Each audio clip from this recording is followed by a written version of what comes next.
Minimum quadra-digit gambles. Minimum gamble is 1,000 in this. And if you break that rule, you will disappoint Bandit. You don't want to do that. Welcome in, everybody! We are here in the upper bracket final. The winner punches their ticket into the grand finals for next Sunday's best of 7. And I believe they have... let me check on the Liquipedia, because I know that they've done some interesting stuff.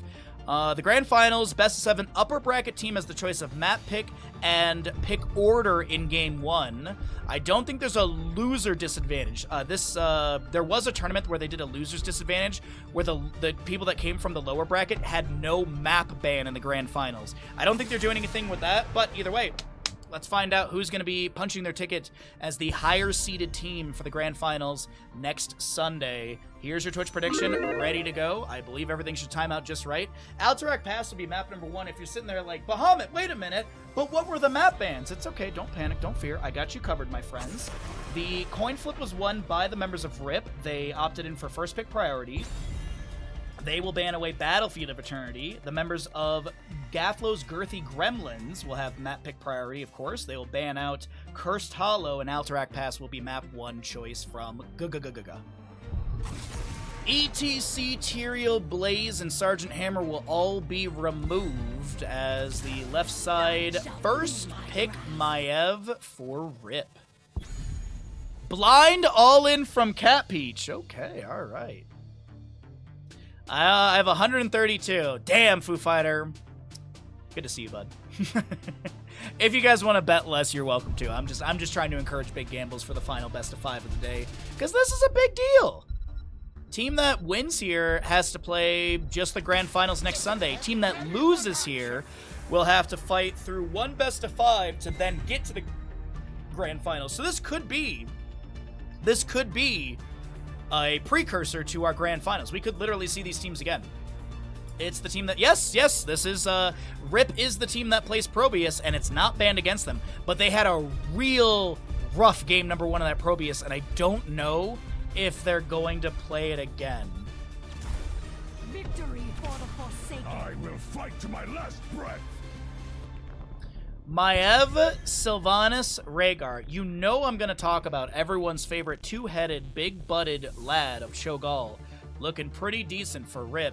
I doubt it, but a man can hope and dream. Alrighty. Ban-wise, though, in all seriousness, Maiev, Sylvanas, Rhaegar. They do need a main tank on the left side. Maybe, I don't know what they want to get rid of. So they'll target out, man, Krankle gets 3 heroes banned against him effectively. Tyrael, ETC, Johanna. Muradin was grabbed on the right side. Garrosh is up. Arthas is up. May. I had another one. Diablo is up as well. A Nubrak is not bad for this map whatsoever, so we could see actually a Nubrak being grabbed on the left side.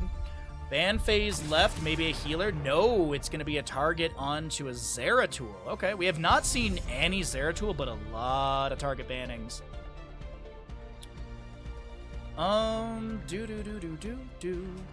Junkrat Muradin. What do you want to follow this up with?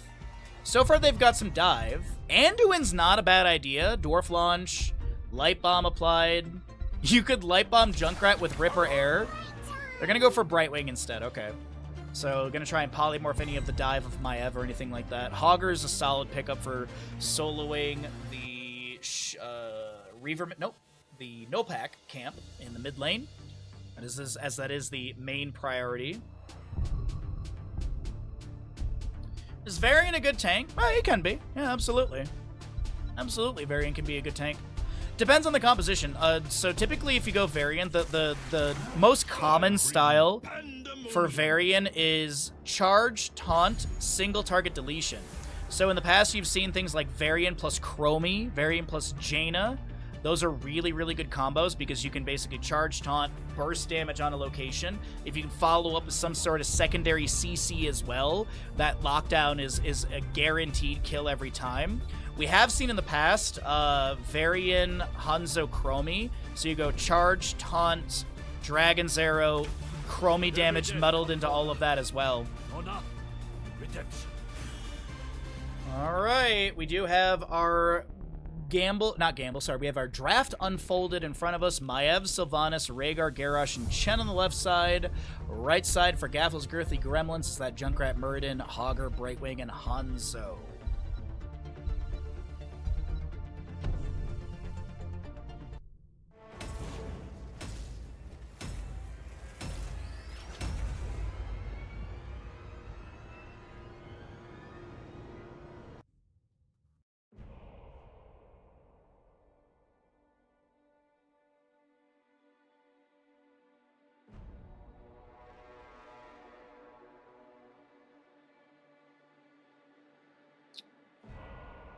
Alright, let's see what we have for map 1 of this best of 5 series. Out the gate, 35,000 to 32,000. Let's go, everybody!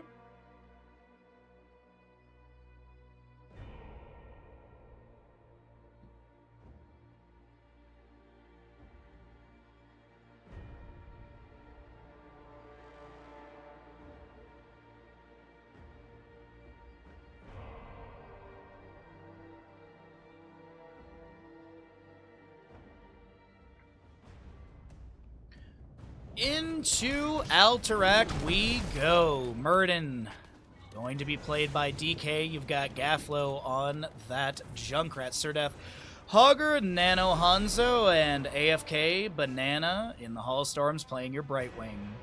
Left side of the map, we are looking at Rip. It's Suspos playing Chen, Sven, Maiev, Krankle, Garrosh, Vasilio. Is that Rhaegar and Dino Captain playing the Sylvanas? Level 1's looking like Dwarf Block, Simple Geometry, Extra 1 Timers. On the prowl for Hogger. You've got your freshest ingredients, Unrivaled Strength, Greater Polymorph for the Brightwing, Naisha's Memento. I believe that is Might of the Banshee Queen. No, Overwhelming Affliction. I always flip those two. Overwhelming Affliction for the Sylvanas. We'll probably see Festering Wounds level 7. And Rhaegar goes Feral Heart. Hogger chilling in bottom. No one in top lane just yet. Our map 1 of our final best of 5 of the way is underway, or best of 5 of the day is underway.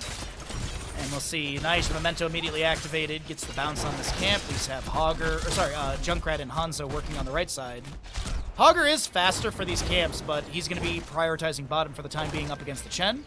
Brightwing and Muradin in the top lane. Polymorph lands, Stormbolt misses, and Dino's able to get a Haunting Wave to safety. Mid lane camp pushes up a little bit. Both sides, a little bit faster on the left, but that's no big deal. Looks like Junkrat's actually going to get some nice splash damage onto those. And here comes Garrosh. Concussion Mine to maneuver. Gaflo to safety. The Stormbolt hits into Sven. The Vault of the Wardens afterwards. The Chain Heal from Rhaegar comes through. Krankle tossed into Groundbreaker onto 2. Krankle getting chunked here. Hanzo with the natural agility. 1 auto needed. Garrosh goes down. First blood picked up to Gaflo's Girthy Gremlins.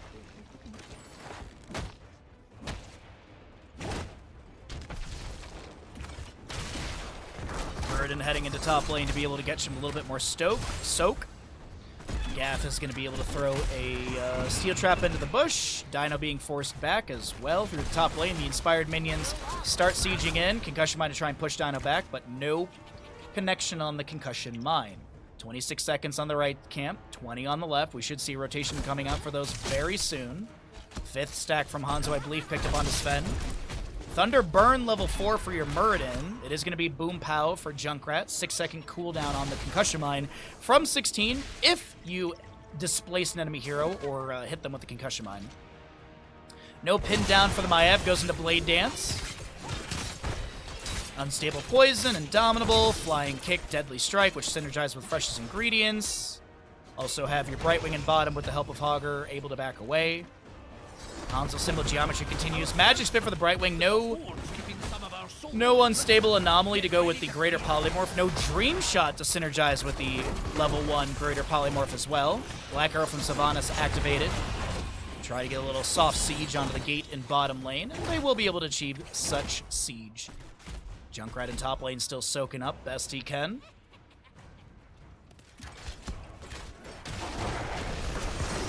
Thunderclap goes down the ground, Haunting Wave from Sylvanas. A Scatter finds purchase into the wave, but no stackage for Hanzo. Maiev and Junkrat in top lane. A little bit of trade back and forth on the minion wave and health bars. Meanwhile, in the bottom lane, Hogger and Brightwing have pushed up onto the gate, trying to find similar siege that the enemy was able to get. Fascia from Brightwing back into the objective area, helping out a health bar of one of the allies. Murden looking to step up for something. No Stormbolt to be found or activated. DK looking for an angle. Toss. Groundbreaker interrupted by a polymorph. Umbrobind will pull DK back into the damage of the enemy, but nothing fatal on the main tank Murden. A little bit of his trait will kick in to heal up, but I don't think much. Polymorph into Stormbolt, but Rhaegar's right there in Maiev as well. Garrosh running at the enemy. Dismount. Ooh, toss. Umbrobind. Soothing Mist from Brightwing. Steel Trap. Concussion Mine. Junkrat going Dirty Trickster level 7 to see that glow underneath his model. And Banana goes down, peeled apart by the enemy Rhaegar. A Groundbreaker goes through. The Haunting Wave not going to get the teleport activation. And Objective Phase not going to be channeled by Rip. In the bottom lane, Chen and Hogger still trading.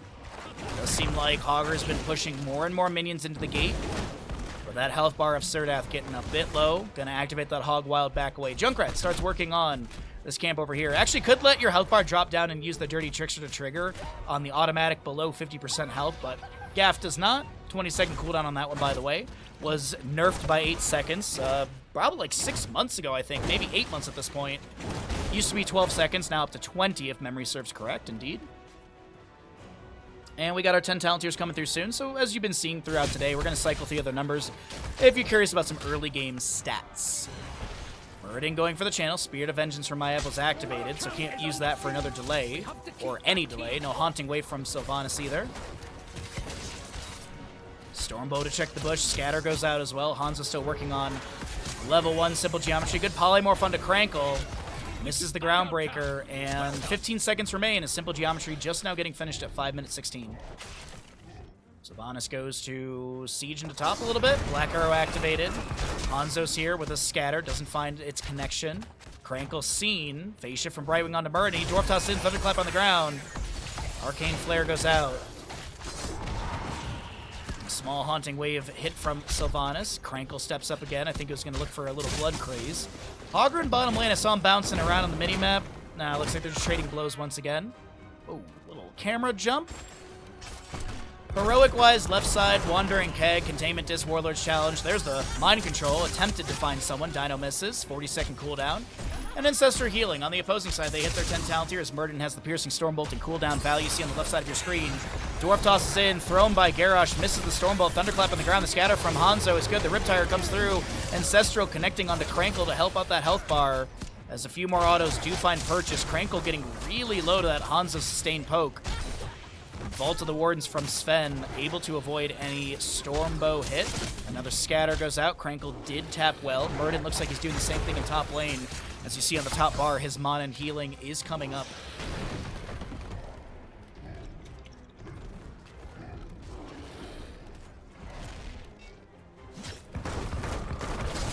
Black Arrow from Sylvanas. Withering Arrows to start things out as the gate in top lane gets opened up.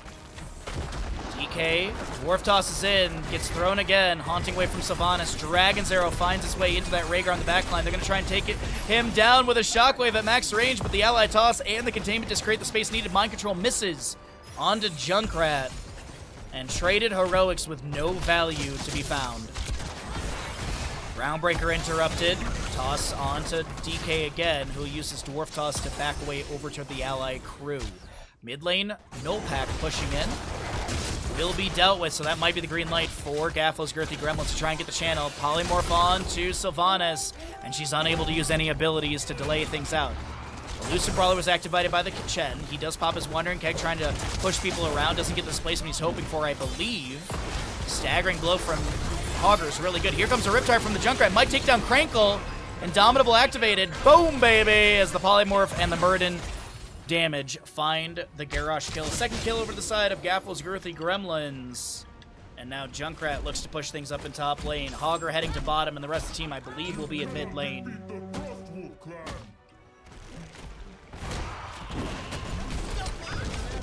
Mind Control misses. Stormbolt does answer. Junkrat Use Concussion Mine to back away. No 13 talent here. Oh, are you serious? That Dragon's Arrow! But the Ancestral timing was absolutely on point as well.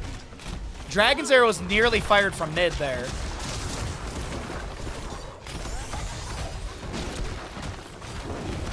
Maiev will be dealing with Augur in bottom, avoiding the staggering blow with the Vault of the Wardens. Augur's spinning through, does have that amplified damage, but Shockwave.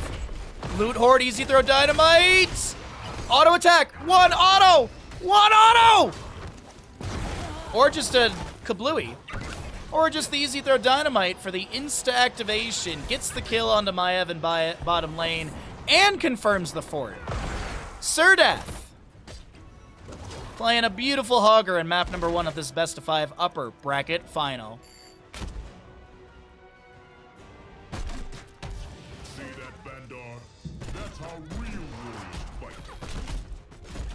So Gaflo is going to do a little box rotation around this camp. That way one of the Reavers can't hit him, or one of the Gnolls can't hit him, and he'll be able to quickly clear this out. His Girthy Trickster won't trigger. Gets the camp. Concussion Mine to safety, as it is Ripper Air, as I mentioned, 13. We do have that healing static, as well as Fleet of Foot, Pummel, and Fairy Pixie Power, sorry. Maiev will go into her bladed armor, looking at enough to share. You've got your Blood Craze, Remorseless, and Tidal Waves for Rhaegar. Mind Control goes fishing, no one pulled. Next objective phase will be announced momentarily. Still have that 30-second counter, though, to get through. Right Wing is still pushing a wave up onto the fort. A very thin wave. But she's getting really good split siege for the allies. Meanwhile, in the bottom lane, Augur misses the shockwave. Chen flying kicks, and this boss is going to be grabbed, I believe, over to the side of Gaflo's Girthy Gremlins, but Rip is going to step in. Staggering blow into Rhaegar, and Sister Healing is available. Garrosh is the one to go down. Rhaegar lunges in. The Dragon's Arrow misses. Wandering Keg on the point. Chen does get it with Keg. Is there any punishment onto the enemy? I think the Rhaegar does fall, and then they clear this boss in lane. The Wandering Keg was beautiful. Losing 2, real rough. By the way, Junkrat in top lane. Inspires the wave. That wave will slowly lose that inspiration, but it'll be enough damage to take down the structure. There's your objective phase up and contestable. Second objective phase is 3 jailers and 40 seconds of channel time necessary. Third being 4 jailers and 50 seconds, and it will continue on that. Gate does go down in bottom as Hanzo finishes out the boss that was sieging on in. Giant Slayer, Critterize, Spread Volley, Dwarf Launch, and Headbanger. Objective is channeled. Chen showing in top lane. I think they're going to give objective and just try and get 16 talents here for the defense. That's what I would assume on the side of Rip. Sonic Arrow sees the enemy on this camp, and they will not invade. No.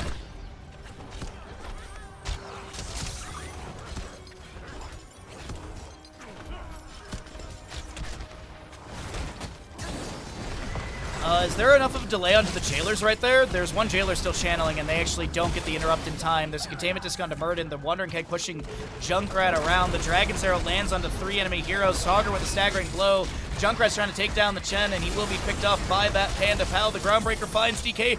Dwarf launches to the side. Scatter onto Chen, and the stagger is actually what's the issue for Chen right there. So Chen takes down Chen. Haunting Wave in from Sylvanas. The Ancestor will be applied to her. Augur bounces in. There's going to be a safe return to the allies. Avatar for Murden, as he needs to back away, letting his trait kick in. It's the Mounds. We still have 10 seconds on Avatar. 20-second duration. And it's at 77 currently. Once it hits the 69, it does disappear. But either way, it is just the Junkrat kill for Chen. Junkrat will respawn about 7 seconds faster. Objective phase still needs 11 seconds of channel for another Horde Cavalry to come through the lane.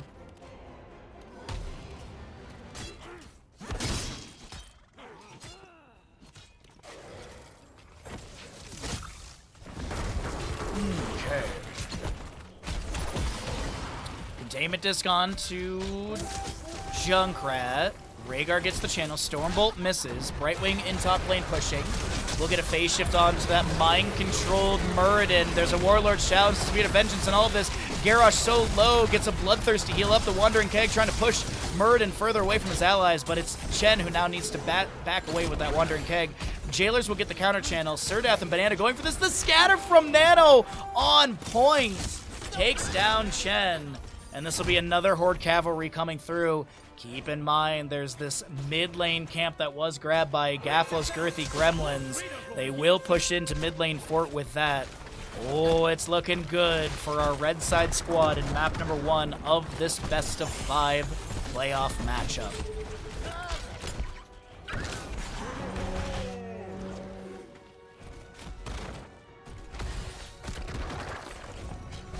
Mind Control almost finds Nano, but it was just a pixel too short. 5 kill difference. Crankle on the right side. Thunderclap interrupts, or at least... Uh-oh. Umbral Bind pulling people around. Good bounce coming in. Polymorph as well. Staggering blow. Warlord's challenge. Crankle gets the Ancestor at the last second. Top and bottom. Objectives are pushing in. Shockwave from Hogger connects onto 3 enemies. Wandering Keg flying kick combination from Chen to try and push this Muradin around. Dragon's Arrow lands into the enemy. The Riptire takes down Sylvanas. This might be the beginning of the end for map number 1 of this best of 5. Crankle trying to back away. Chunked Muradin Dwarf tosses in. The Stormbolt misses. Mid keep is still around 30%. Bottom keep being assailed. Top lane is guaranteed to go down. But I don't think this is GG's just yet. I think they get top and mid keeps. They can actually back off for boss and then maybe go core with boss backing.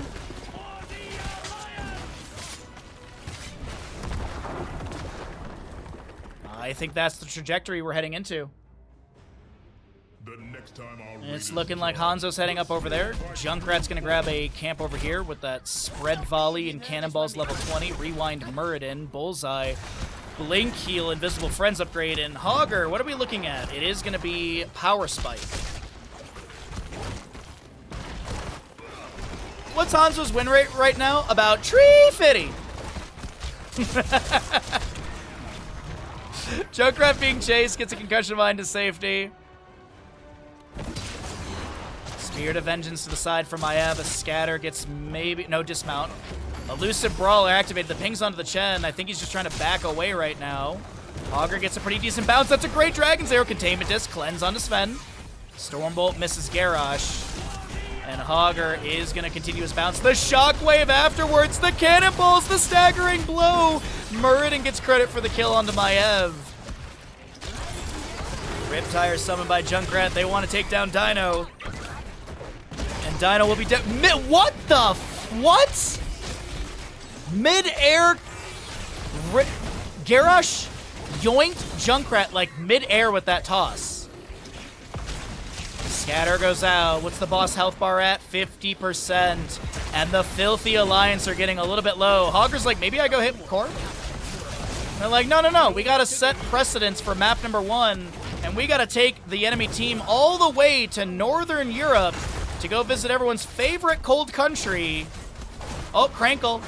Join your friends in... Oh, okay. Well, never mind. We're not heading to Northern Europe at all. Never mind. Crankle ruined the vacation to Finland.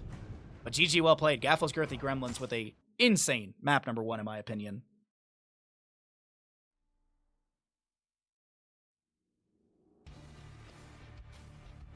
Literally yoinked Junkrat out of the air. I've never seen that before.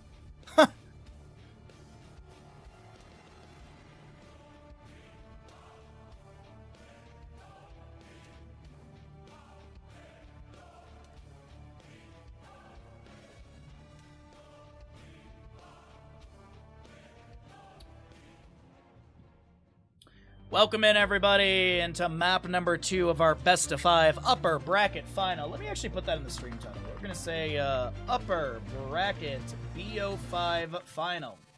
There we go. We'll put that in the stream title. Maybe some friends will find us because of that title verbiage. We're going to be seeing the members of RIP go in for map pick priority, which will give Gaflo's Girthy Gremlins first pick priority. So Sky Temple chosen by RIP.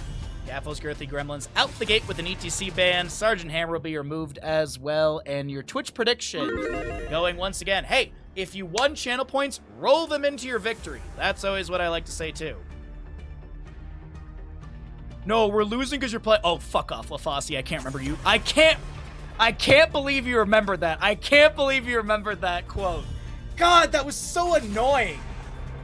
Bro, you have Zul'jin, the easiest character. Why does my Junkrat have 10,000 more damage? Because you're literally lobbing grenades at the enemy doing nothing. Of course your stats are better. I can't step up, bitch. Anyways, excuse me. LaFosse really just hit the nerve immediately. Tyrael and ETC will be banned away by the side of Gaflo's Girthy Gremlins. Rip will ban away the Maiev and a Sergeant Hammer. First pick, Blaze. Oh, God. Genji Jeff. Oh, God. Genji Jeff. That's an old one, too. Victory for the Rip will grab a first pick Sylvanas with the Lucio in the house. Sky Temple, a very macro-heavy map. We'll see if there's any Viking shenanigans that'll pop up. We'll see if there's any Abathur. I'd love. Tell us how you feel. I think you're cute. That's how I feel. I need to respond to your message today. I forgot to. I read your message during D&D and I was like, nice! And then I completely forgot. But either way. Blaze, Johanna, Brightwing. A very simple start. Doesn't show much of the draft. And you could go into Falstad for the remainder. You could just go into Sustained Damage Dealer and Mage. You could pick up a single healer, a single assassin, like a Vala, and then go into another Bruiser if you wanted, like Dahaka. You could go Hyper Carry. So it's really, Gaflo's Girthy Gremlins can go any direction they feel at this moment with their draft.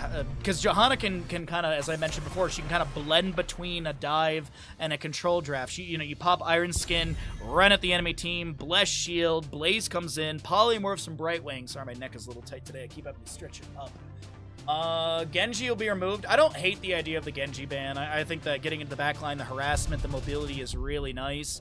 Ban-wise on the right, maybe they just target... I think they just target another tank. I think they just get rid of another tank and just weaken Crankle's pool.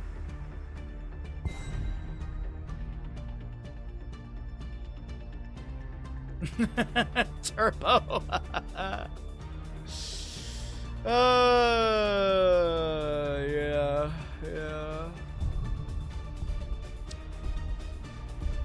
How you doing today, Turbo? Happy Sunday, everybody.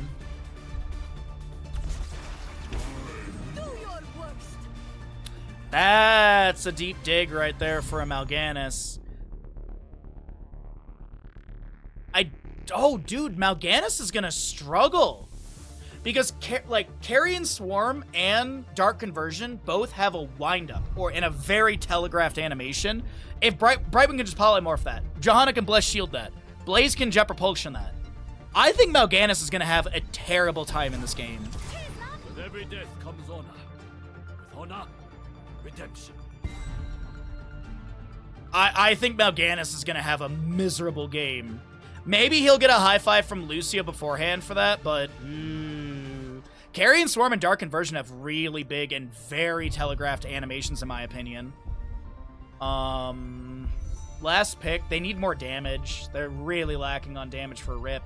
I would not like a Hyper Carry Sylvanas. I'd like to see some sort of... I don't like it. I personally... I know that it's their unique niche thing. I really don't like the draft of Rip. I hope they prove me wrong, but I ain't a fan of this at all.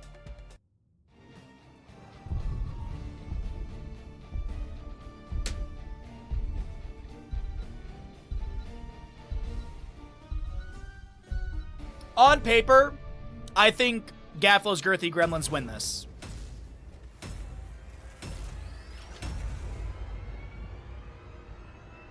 If this was CCL and I was tracking my win-loss predictions, which I did during CCL, I still have my Google sheet somewhere around.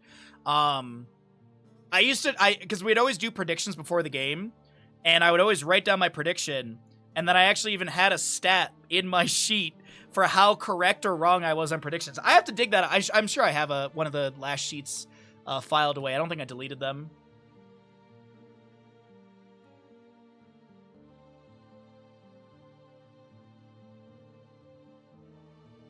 Alrighty. Okay, one thing I want to do really fast for just fun. At the start of the map at level 1, Tracer health is 1,384, Probius is 1,311. Tracer and Probius have, what, like a 50 HP difference almost?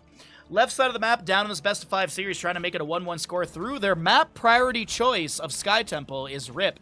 Basilio playing Lucio, Sisyphos on that Probius, Sven, Urel, Dino, Sylvanas, and Krankle is that Mal'Ganis. Anyone free Harrison Jones from the Tomb of Spider Queen? Looks like no. Right side of the map, up in this best of 5, is going to be the crew of Gaflo's Girthy Gremlins, or Guga.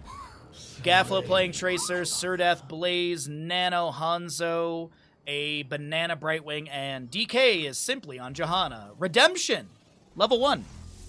For your Hanzo, Parting Gift, Zealous Glare, Adrenaline Stimpack, and Hypershift. Accelerando for the Lucio. I believe this is Necrotic Embrace. No, Necrotic Embrace is the baseline name. Wingard Leviosa is your level 1. You've got Dauntless Urel, Might of the Banshee Queen for Sylvanas, and Probius will gather minerals. I wonder if Stark is around to take a look at this one, because I've always been kind of I've always been in the wheelhouse. I've always been on the team of Echo Pulse level 1 for Probius. I've always been kind of a fan of that one. So your Disruption Pulse now returns to Probius 1.25 seconds after reaching his target, dealing 100% damage on the return trip. Gather Minerals, by the way, in comparison. Gather Minerals to increase the health of Photon Cannon by 8 up to 560. After collecting 70 Minerals, Photon Cannon deals 35% more damage. I don't know. I mean, like, mathematically that seems really nice, but I don't know. We'll see how the build unfolds. I'm not crazy about Gather Minerals, but I definitely, like, see why they would take it on paper. Damage and HP. Let's actually see baseline. How much HP does it have? 1,020, and this increases it by 560. And I believe it scales per level as well, so getting close to level 20, you could have, like, a 2k HP Photon Cannon, potentially. Well, I'll do my best to check on that throughout the game. I am curious. Redemption Hanzo picks up his range increase with the Ignore All Distractions. When he hits a minion, he has an 8.5 range, which is 0.5 further than Structures, as all Structures are 8 range and Towers are 7.8. Nano with the natural agility over the wall. Hanzo throws back a Stormbow. Top lane wave is going to be crashing into this Fort Gate. Phase Shift from Brightwing to help out Nano's health bar. Fellclaws from Mal'Ganis into Blaze, who just continues to work on the wave. Sylvanas level 4 was possession, stealing a minion or 2 more. Johanna's rotated into the top lane. Tracer soaking mid. As Dino gets a Haunting Wave back, DK wants to chase in, but is unable to sustain a chase for a kill. 0-0 in kills. Tracer has full stacks, or full charge on a Pulse Bomb.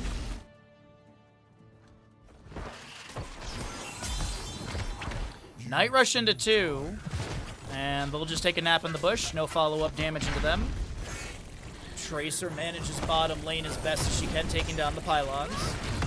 Level 4 for the Probius is going to be Photon Barrier, while Photon Cannon is alive and powered. Probius gains 40 spell armor.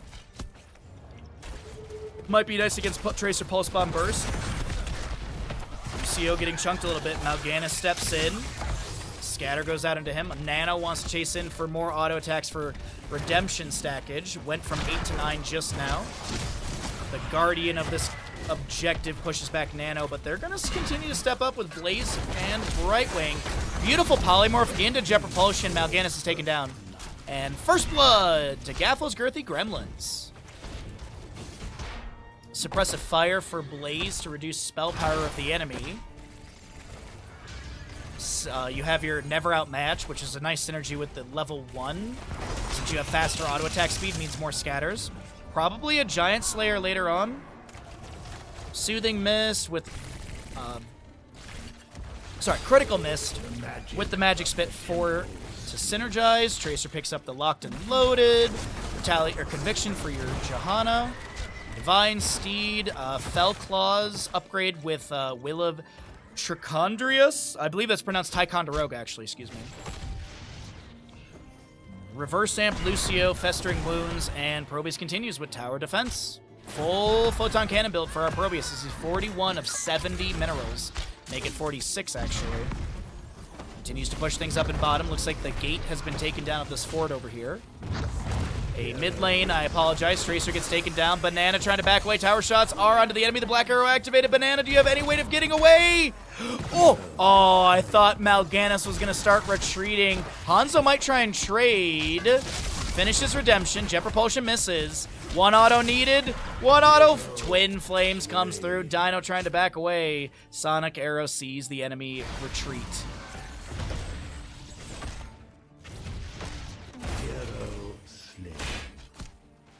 What? Okay. I was assuming that was completely done, but Sylvanas must have stepped back up or Hanzo chased in. Didn't have the heroic, by the way, just picked up the Dragon's Arrow. I thought for a second it was a level 10 immediate rip of a Dragon's Arrow randomly in a direction to get that hit, but no. Dragon's Arrow, Bless Shield, Bunker, Blink Heal, and Tracer I assume is Sticky Bomb. That has been the flavor of Gaflo in the Tracer games he's played. Let's take a look here, and yes, that is Sticky Bomb. Pylon Overcharge for Probius. It is going to be Dark Conversion Mal'Ganis. I really don't think this Mal'Ganis will get a Dark Conversion activation. I think it's going to get interrupted every time, unless there's a Lucio high five predicating it. Preceding it, I think, actually, is the right word. Wailing Arrow from Sylvanas and Yrel. Is she considering Sacred Ground? It has its value, but it's going to be Ardent Defender. Okay. Second objective phase, which is scripted. The only map in Heroes of Storm where the first and second objective phases are scripted. Actually, I guess you could say that for Volskaya Foundry is actually scripted, and so is Hanamura, but either way, Hanzo goes down to Yrel, and this might be the rallying moment for Rip in map number 2. They will lose their top lane fort, and possibly a camp. Tracer moves into mid, ignoring Yrel, gets some damage onto the fort. I think she's trying to harass Yrel, and Yrel is going to discover this camp. Jet Propulsion lands. Yrel's going to try and get on the point. Polymorphed immediately. Tracer comes in with a Pulse Bomb. Righteous Hammer. Tracer steps up. Here comes the allies as well. There's a Wailing Arrow thrown into this engagement, and Blaze has to give up the camp. The Dragon's Arrow literally fired from the fort on the right side. Camp will go to the right team. High five from Lucio as he shares some of that Pulse Bomb damage. Bottom and mid fort have gone down, and I don't think that Gaflo's Girthy Gremlins got the value they were hoping for from that camp invade. Kudos to Nano for landing a Dragon's Arrow from, like, fort area. That was insane.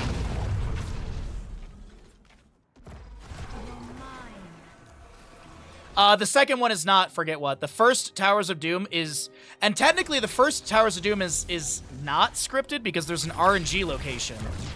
Because the first one is always top, left, and right, and then it can be bottom or center.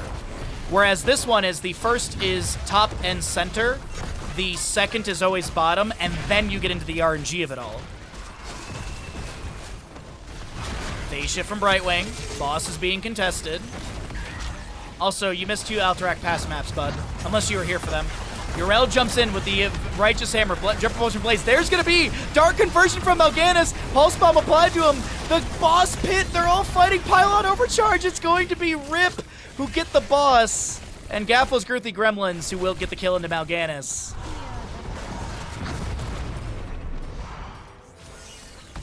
But yeah, you could argue that Towers of Doom is fully scripted because you have A, B, C, and then repeat, you know?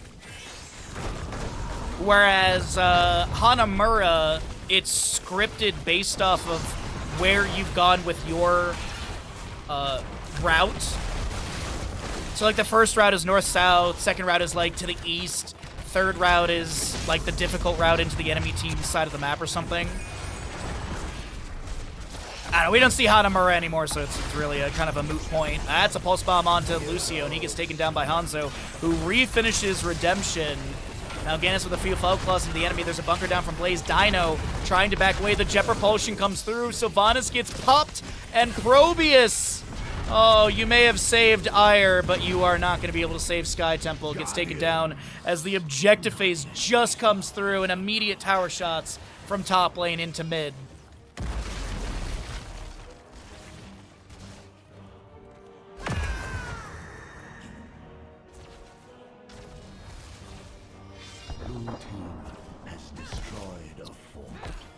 Meanwhile, though, Rip does manage to take down another fort of the enemy and is getting tower shots into the keep gate.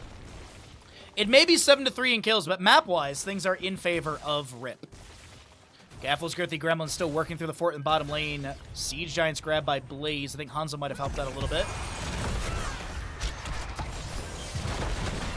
Claws coming in from Mal'Ganis. A Bless Shield from Johanna was used. Carrion Swarm, or not Carrion Swarm, sorry, Night Rush, to allow Mal'Ganis to back away. No 16 talents here on the left-hand side, and these last temple shots will confirm bottom fort and possibly find parity on the bottom lane keep.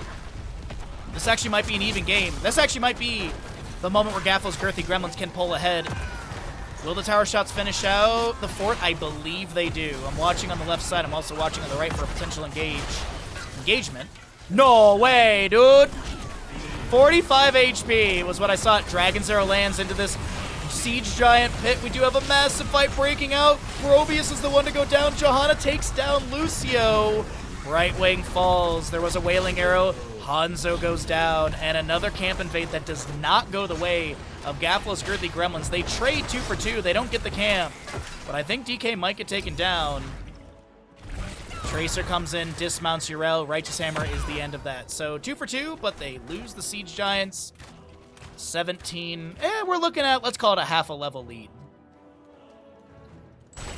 Giant Slayers we were looking at earlier. It's going to be a Ricochet Tracer, Holy Renewal Johanna, Juggernaut Plating, and your Criterize. Probius goes into the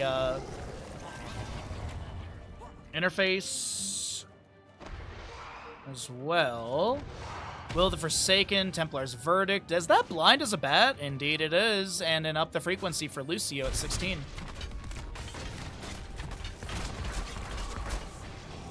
The fight start looked great for Gaflo's Girthy Gremlins. What happened? They lost 2 people. I think they lost some of their main damage dealers, and then, yeah, that was... Losing the Hanzo early in that fight was rough. I think that's, like, the short answer is losing Hanzo is the rough part. And Brightwing. Haunting Wave thrown down. DK is going to neutralize the vision. Steps up. No sub done for the Johanna, but does have that activation. High five from Lucio mitigating. Here comes the carry. Oh, that's a good jump propulsion into bunker. As the Night Rush was being activated, there's another Night Rush. The Dragon's Arrow lands. Brightwing goes down. They're going to try and trade, but it's going to be Gaflo's Girthy Gremlins losing 3 members. And now Lucio chases in onto Gaff, avenging Wrath with the Goomba Stomp. Nano the last defender, as this is top objective opening up or activating.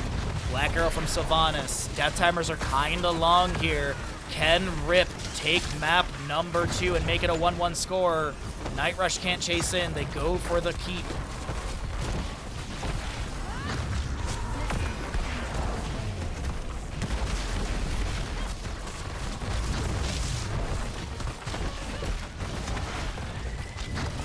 Redemption map number 2. Oh, wait, no. They're going to call retreat. Okay. I mean, the death timers are relatively low, but the damage on core I thought was pretty decent. Not an ending moment, but they're going to get this top objective, which will fire into mid-keep gate and onto the structure as well. Boss is up and available in bottom lane. A level lead is formed in favor of Rip, and they're going to close into 20 talents here first. Nano checks the bush with the Stormbow. Objective actually is not going to be contested. Only got like 5 or 6 shots out of that. Johanna steps up, checks the bush. She sees the pylon at least. And the enemy team's going to go for their 20. The Tornado pushing Blaze into the boss stun. And... I'm honestly surprised that they're not going for the fight over the boss, but I guess they just want to get 20 and then go from there. Boss will push on the bottom. The gate is still very healthy. Tracer gets Night Rushed and slept for a moment. Mal'Ganis able to back away. Top shots will land into the keep, and that should confirm the structure. It's gonna be close. Siege Giants will be grabbed. It's a little more experience on the right side just to help them get closer to 20. Vision has been grabbed. Probius is dealing with bottom. We have the construct additional pylons for Probius. You've got your deafening blast for Sylvanas. Excuse me. Seraphim, your Rel, also looking at Alone in the Dark, and your Mixing Fire Lucio. Get stuffed. Oh, the shield flare level 20 blinded by the light was the pickup, but it's going to be Hanzo Brightwing immediately going down. Fortified Bunker, Invisible Friends, but I don't think any of that matters. DK is going the wrong way on the map to maybe buy some time, as Gaff is going to go ahead and try and get a 1v3. Sticky Bomb goes out on the ground. Tracer gets a recall. Party gift for a little bit. There's going to be a bunker out from Blaze as well. Tracer has no blinks. Actually, she does get a blink away. Bunker maneuver, or Blaze maneuvers through the bottom side of the map, and Gaflo, you should get this Hearth. Oh, it's so close. Mid-fort, or mid-keep still alive, albeit on a couple thousand, not even, 1,780. Next objective will be center and bottom locations. 10 on Hanzo, 20 on Johanna, 7 on the Brightwing. I think mid-keep goes down at least. The red team's core is Well, it is on Gaflo's Girthy Gremlins to make some sort of big play happen here. Because right now, as it stands, Rip can just kind of play the objectives and win via that. 2 minute 45 on the boss to be spawned. Just about 19 minutes in game, somewhere shy or above that.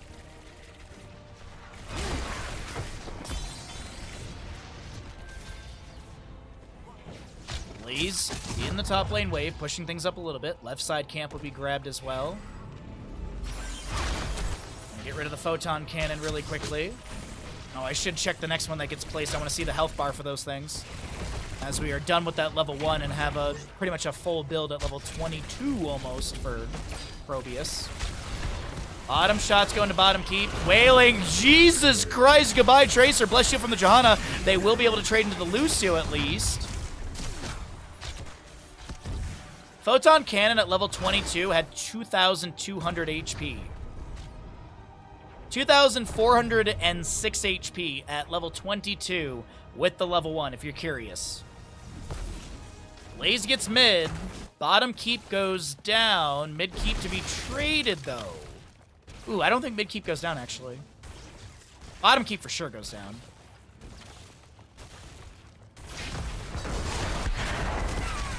Hanzo pushed back. Blaze is here. Mid and bottom keeps are going to be traded. Polymorph, Pylon overcharge, Fellclaws from Mal'Ganis. Blaze trying to back away. Is there going to be a dark conversion? Storm Shield activation from the Johanna. Nano gets a quick blink heal. Hearth out in time. Okay. What's the HP difference between Probius and Tracer? Probius has currently 2,989. Tracer has 3,034. Scatter goes out. The enemy team did show, or at least the ping of this camp is like, okay, they're somewhere around here. So be a little careful. I think Urel showed going towards top. Sylvanas is showing as well. This is currently the vision of Gaflo, if you're wondering why we can see limited things. I'm going to check the bush. Urel chilling over here as... Are they trying to bait people? Are they just going to try and end through mid? No, they're not going to run at the core like this. This is suicide. Probius is Hearthing, cancels it on the right side. Blaze coming up with Hanzo as well.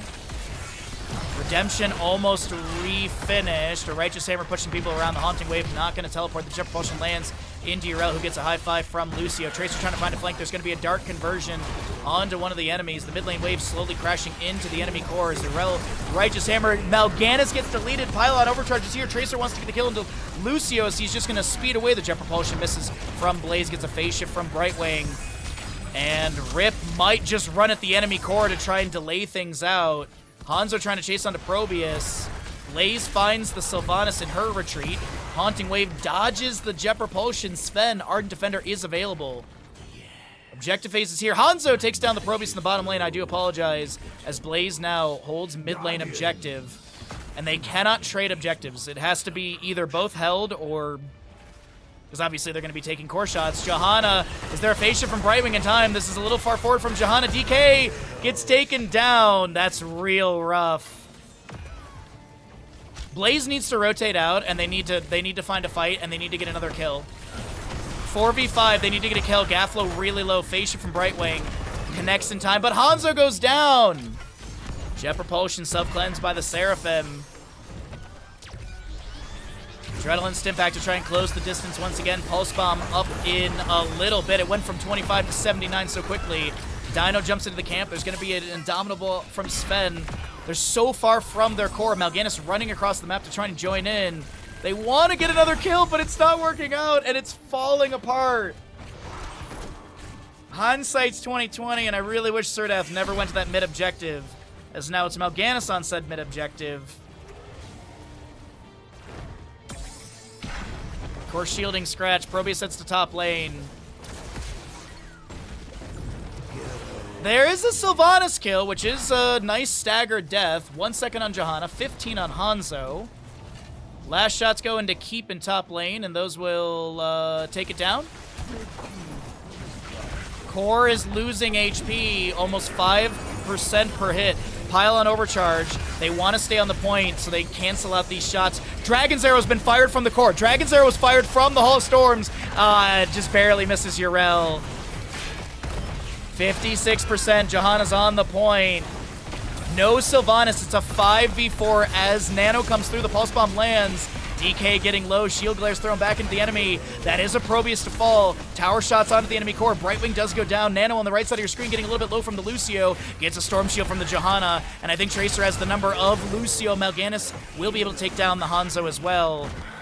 Dark Conversion. Jet Propulsion.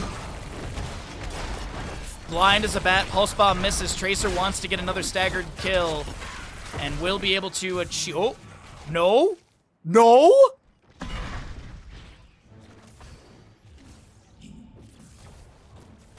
Okay, top shots do not confirm keep, but boss is up. Ooh. Sylvanas, Yrel, Mal'Ganis versus a Tracer, Johanna, Blaze. Neither team has a healer, nor a Probius.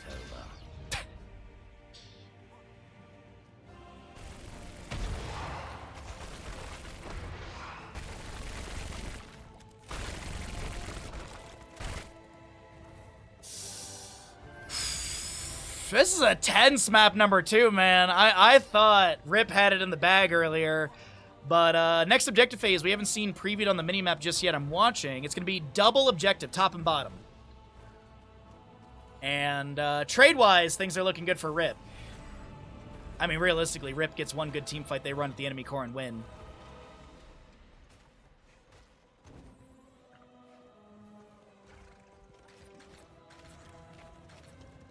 It's so tense right now. Right side camp will be finished out. Johanna's chilling in the bush. On my way. Tracer's on their way. Cannon noticed by Johanna. Shield glare into the bush to check. Yrel is on top left camp. She leaves that. Boss is at 50%. Johanna kind of playing in and out of the fight. Blaze playing a little forward. Blaze gets on the point. Yrel jumps in. Seraphim as well. There's a Wailing Arrow. The Dragon's Arrow. Blaze goes down. Pylon overcharge. Bless Shield from the Johanna. She is sub-done, but is going to be trying to back away to safety. I don't think they defend this. I don't think that Gaflo lives. That's GG's. That's a GG's right there.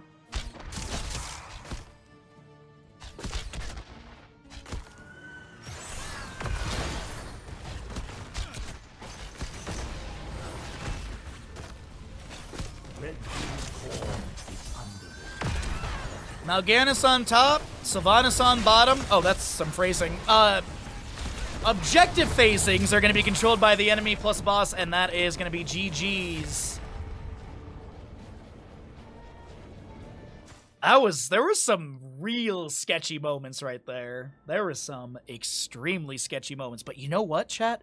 For us, that's the best news, because we got a 1-1 score, which means we're guaranteed at least 2 more maps.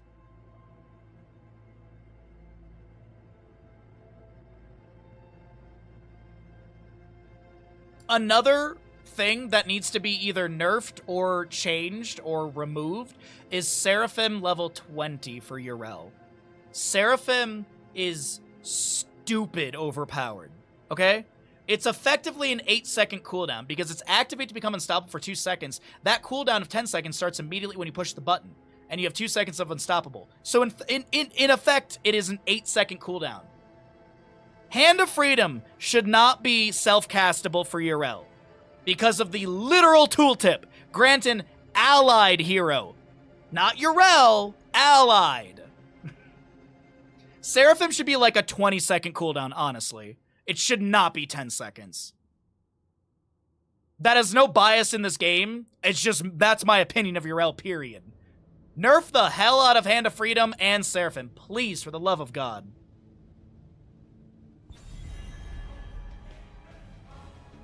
There we go. We should be back into it, Mr. Bandit. I owe you some pets after this game, so let's check out and see what we got going on for Dragonshire. Excuse me. Twitch prediction! Let's get going, everybody. Riding into Dragonshire for map number 3 of this best of 5. We've got Rip on the left-hand side, who just took a victory on a very tumultuous Sky Temple back and forth. That was... I had no idea who was going to win that. There was, in the early game, at the 14-minute, when they took down that keep and started going towards core, I was under the impression that Rip was going to win right there, right then, because the death timers were close enough, but they decided to back off, and then that map went for another 10 minutes, effectively. And it was so very close for, I keep wanting to say Giant Granite, or the Triple G company name. I'm blanking on their name. Anyways, Gaflo's Girthy Gremlins on the right side will also have a score of 1 as they did win map number 1. And so far in today's games, at least in this series, Probius is 100% win rate. In this series, let's specify that one. But Lucio Tyrael to be banned away by Gaflo's Girthy Gremlins. Chromie and Maev banned away by Rip. Rhaegar Junkrat on the left-hand side will be grabbed. A Hogger first pick for Gaflo's Girthy Gremlins. And what do they want to roll in with this? Do they pick up their healer and main tank like they did last game and then kind of flex the rest of their draft? Or is there a specific assassin they'd like to get early on with maybe a specific healer? They want the Hanzo, they'll pick up Muradin, and they're happy to flex their healer. Okay. With Hanzo, Muradin, Hogger.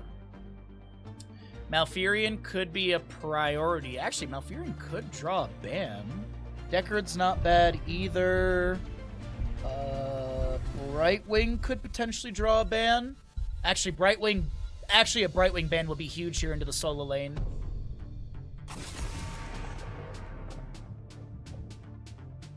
I mean, I was not expecting Hogger plus Blaze with already the Muradin, but we did see that earlier today. Who was it? It was Rabid Raccoons, I believe it was, ran double bruiser, hyper carry composition. Unfortunately, I don't think it worked out for them, but it was cool. It looked nice. ETC gonna get target banned. Krankle still has a Johanna available if they want to go into that. Johanna for that is nice. 4th straight W for Bears. Oh, you mean the football team? Sorry, there's someone who plays a bear in our D&D campaign, and I'm like, what? I forgot football teams. Right? Hey, congratulations on your Bears or whatever. Congratulations for your Bears. Victory for the Forsaken. The Lions play tomorrow, typically when I do Archipelago with friends, and I'm not sure if I'm doing Archipelago or if I'm hosting Lions. I have to talk to people. I kind of want to just, like, not host football and play Archipelago and put the Lions game on, like, another monitor. I think I honestly might do that. Johanna, Sylvanas, Junkrat, Rhaegar. They'll need a solo lane in Sven, which could be a Dahaka. Oh, no, they are? Let the Inquisition commence. I was not expecting Gaflo's Girthy Gremlins to go into a double bruiser, but hey, you know what? I take back what Rip did in their draft. Really good heads up from Sven, the banner for the team, to ban out that Blaze. It is Dahaka. So Hogger in the 4-man with Hanzo, Muradin, Whitemane. Dahaka solo, I assume? Or it could be Hogger in the solo with Dahaka brush-stalking up for the offset fight. That could be actually the way they go into it. I hear the call of the wild. I'm so glad we have a Rexar. I like the Rexar a ton. I personally think that Rip has a stellar draft.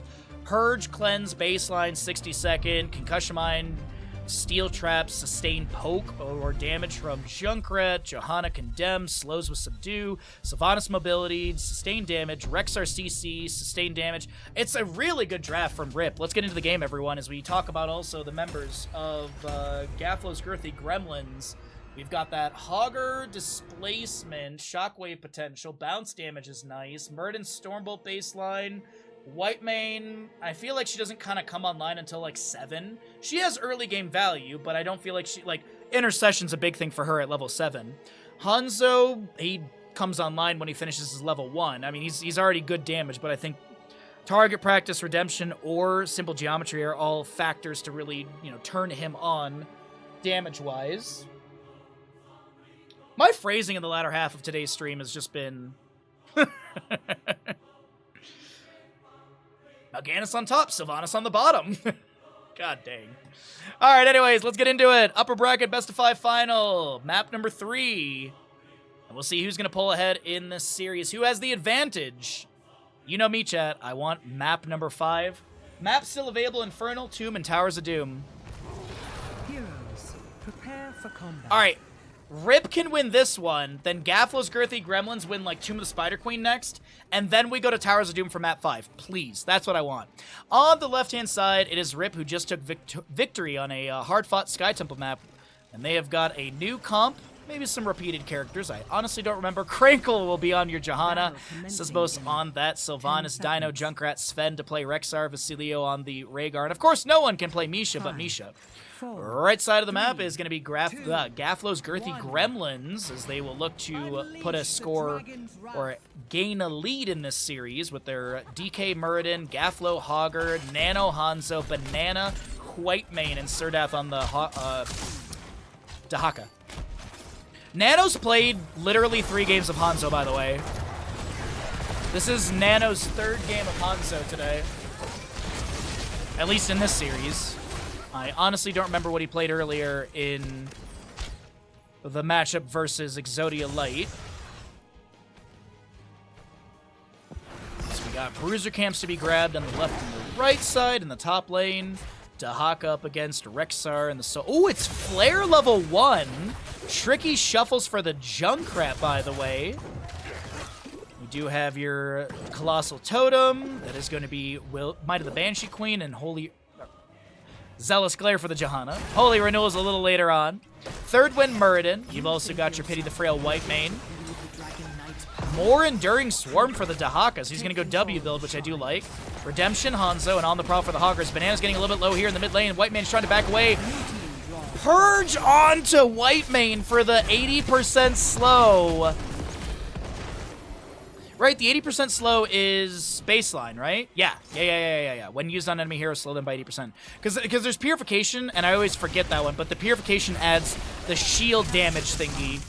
Inherit the Dragon Knight's power and lay waste to this pursuit. But also the big thing with Purification, even if the enemy doesn't have shields, Purification gives you a 15-second reduction of the 60 for Purge, and if you Purge an ally with basically any negative effect, stun, slow, sleep, silence, you also heal them for a good chunk as well. I believe at level 7 it's around 300-ish. Hunter-Gatherer for the Rexar, pretty standard. Boom Pow for Junkrat. Possession, hold your ground, so no Subdone Johanna to be achievable. Tidal Waves, ignore all distractions. Expected Hero Stalker with the Enduring Swarm. I expect Symbiosis 7. Hogger goes into Brute Force, which we don't see very often. Hitting enemy heroes with Staggering Blow permanently increase Hogger's basic attack damage by 2 to a maximum of 150, and enemy heroes hit by into the terrain gain an additional 6 damage. So you get 3 stacks? You get 3 stacks for staggering into terrain.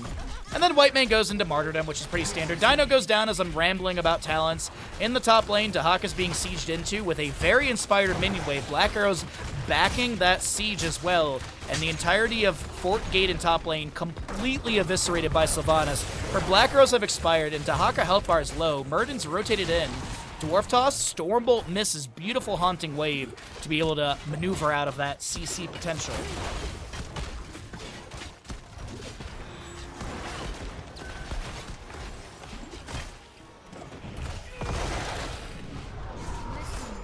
Yeah, the Twitch gamble still has another 30 seconds from when you're hearing this to get your gambles in if you want to eke something out at the last second, as it is going to be about a quarter level lead in favor of Gaflo's Girthy Gremlins. Uh-oh, Dahaka hit with a charge, but lands a drag into Misha.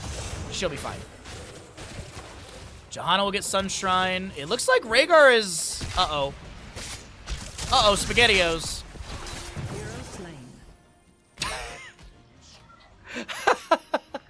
Spray trade. The spray trade at the end is good. I like it.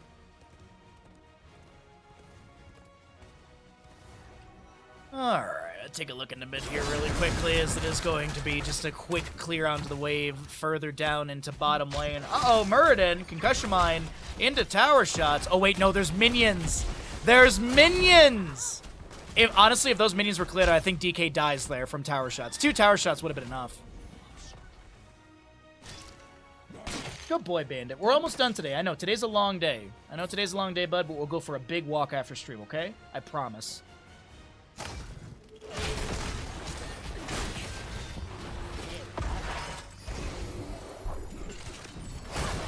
Shield Glare goes out. Condemn onto DK. Dwarf tosses away to safety.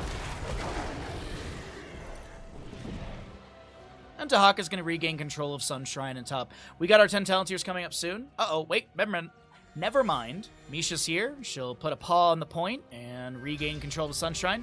Johanna has Moonshine. Is there anyone in mid lane to get the channel? Sylvanas will scout out the Hogger. Down in the bottom lane, a small scuffle breaks out. Dino tried to back away. Redemption from Hanzo fully stacked. You've got that heroic on the right side coming through as Murden has his piercing Stormbolt. We're looking at your... Oh, Scarlet Crusade, Dragon's Arrow, Isolation, Hortipult, and Avatar. Haunting Wave to interrupt DK, but that's all they get. There's nothing else to interrupt Moon or Sunshines. And that is going to be first Dragonite over to the side of Gaflo's Girthy Gremlins. Mid-Fort Gate gets a Flame Breath. Hogger, Staggering Blow, drag from Dahaka. If they can get a Misha kill, that's just nice. It's, you know, quarter experience is quarter experience. Ancestral, unleash the board. We've got your Riptire, Ancestral, and I think Bless Shield has already been used. Indeed it has. Savage Charge onto Johanna, interrupted by an Iron Skin. No displacement onto the main tank.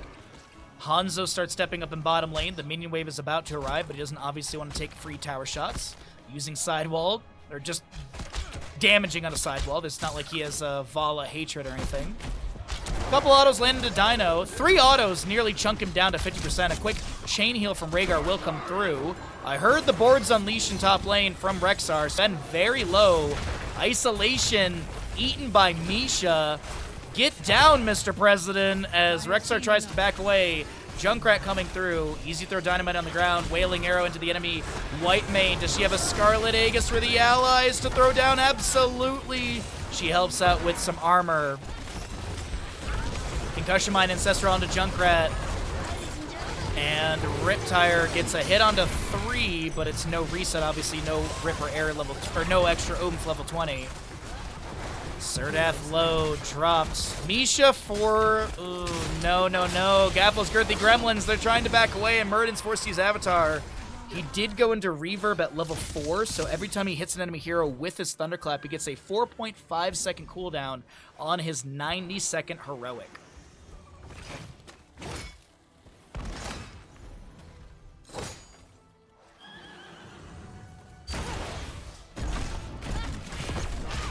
Clears quick into mid. We do have Hanzo grabbing some soak in bottom. 13 talents here arriving soon on the right side. Still about a half a level difference. We'll look through the 13s. With the W build we have for Dahaka, I'm not surprised by Primal Swarm at 13 as well. Pummel, we've got your Subjugation, so usually Shared Punishment is the 16 synergy. Hanzo goes into Fleet of Foot, which, for those that don't know, because we see it very often, we just kind of glaze past it, I guess you could say. No, there's a different word for that. Either way, Fleet of Foot, hitting enemy hero Stormbow grants 10% movement speed for 6 seconds, up to 30%. Stormbow is your Q. And also Murden with Bronzebeard Rage. You can continue to see the Concussion Mine build for Junkrat. Bog Down level 7, Ripper Air level 13. Of course, the Boom Pow we mentioned earlier onto enemy heroes, giving a 6-second cooldown. Baseline cooldown of Concussion Mine is 16 seconds. And actually, Ripper Air sets it down to 4 when you just hit Junkrat, though. Festering Wounds at 7 with the Windrunner. Nice Iron Skin activation from Johanna, able to avoid the Staggering Blow CC or setup. Blessed Hammer Johanna, Aspect of Hawk for Rexxar, which makes him into... The attack speed of Aspect of Hawk is... You have to respect it. You really do need to respect it, because... I remember back in Tespa Collegiate Series when I was casting with J-How, there was literally one time when we just watched a Rexxar body someone because they did not respect the Aspect of Hawk. It's honestly comical if you watch Rexxar have a sustained fight with that. Bottom fort getting low. Gaflo's Girthy Gremlins will rotate the Dahaka in. The fort falls, the isolation lands, the Wailing Arrow goes out, the Dragon's Arrow is the answer. The self-cast Ancestral is going to be there. Dahaka looking for a drag, Krankle getting low. Murden confirms the 3rd kill for the team as he steps into the bush and eats the Steel Trap. Junkrat trying to harass. No, he's just playing sneakily, as we do have your Rexxar Misha pushing Wave Bomb to the fort in top lane. Hogger will make his way up there as well. And it's a tense Dragonshire map. Tense Dragonshire map.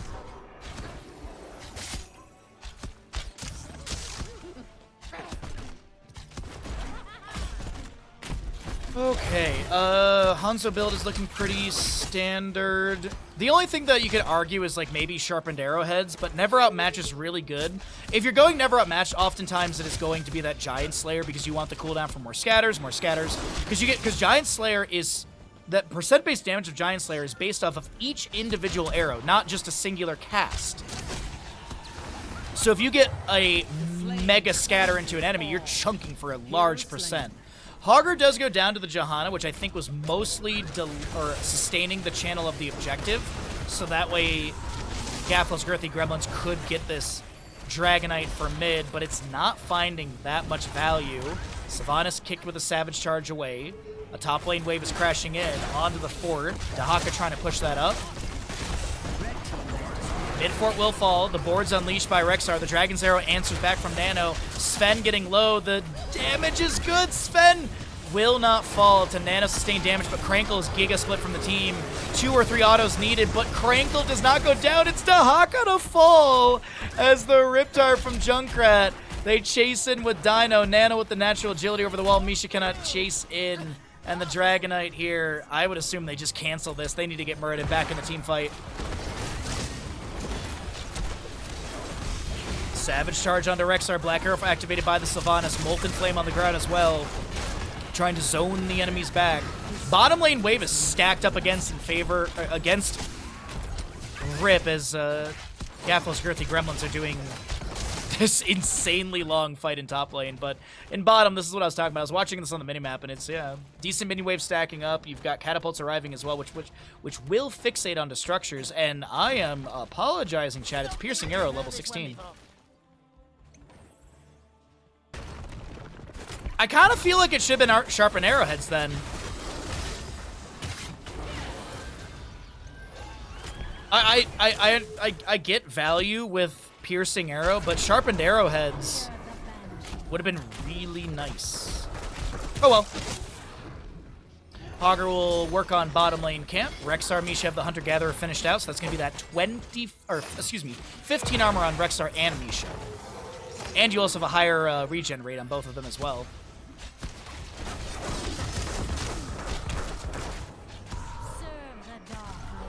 Possession to bolster the wave. DK able to dwarf toss to the side. Haunting wave from Sylvanas, looking for something, but won't be able to chase in more. Bottom lane has a double stacked camp. Hogger looking to push things up. Nice little sidewall bounce. Trying to back away. The Wailing Arrow is going to connect. There's going to be a Blessed Shield as well. Hortapult does not allow Hogger to back away. The Dragon's Arrow lands, but only into Misha, as she face tanks an entire Dragon's Arrow, and another quick spray on the ground on the disengage.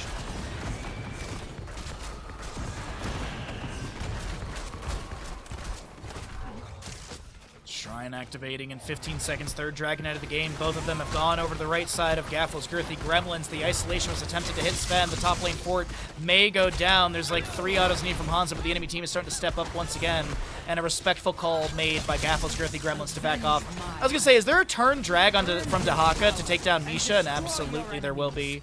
Sylvanas is the one in bottom lane. Junkrat maneuvering his way into mid for Soak.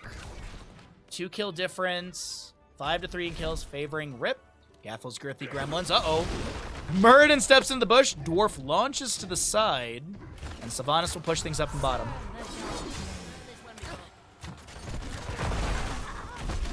Few grenades thrown in from Junkrat. Gaflo a little bit low. Gets the fort shielding and taps the well.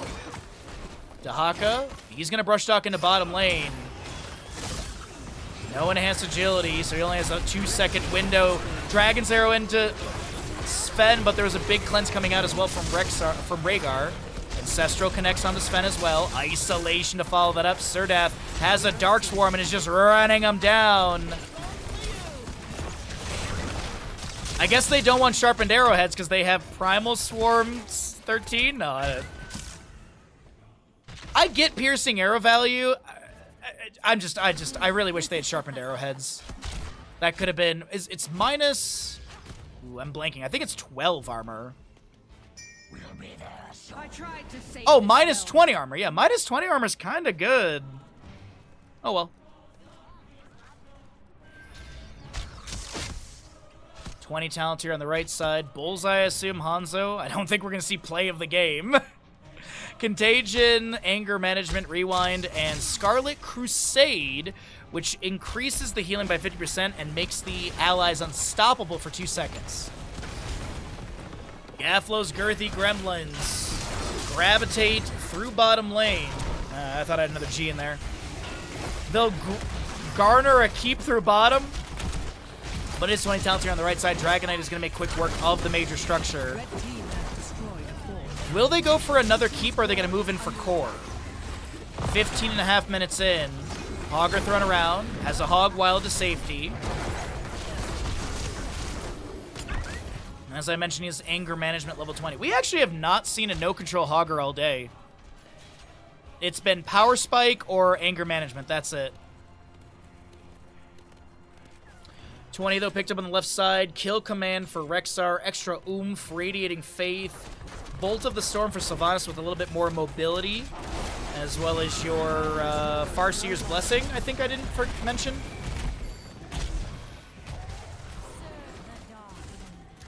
Well, Wing Condition is set up through bottom lane, and Fort is still available, so that's going to be consistent catapult pressure with no periodic.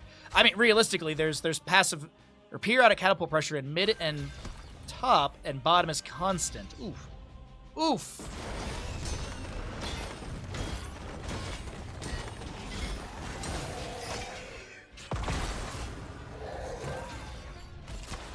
A top lane wave will be not available, but they're going to use Misha to tank tower shots. Totem comes down. Sven going to start hearthing out because bottom lane has got triple camp, double catapult. A lot of pressure moving in through bottom.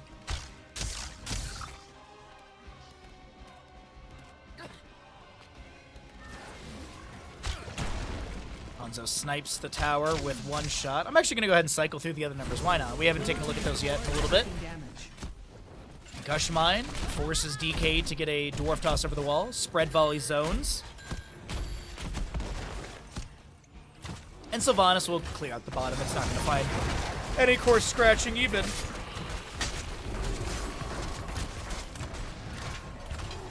It's a 70,000 siege damage difference currently between the two teams. Like, look at this chat. Hold on. Do not squander it. It is 176,000 to 107,000.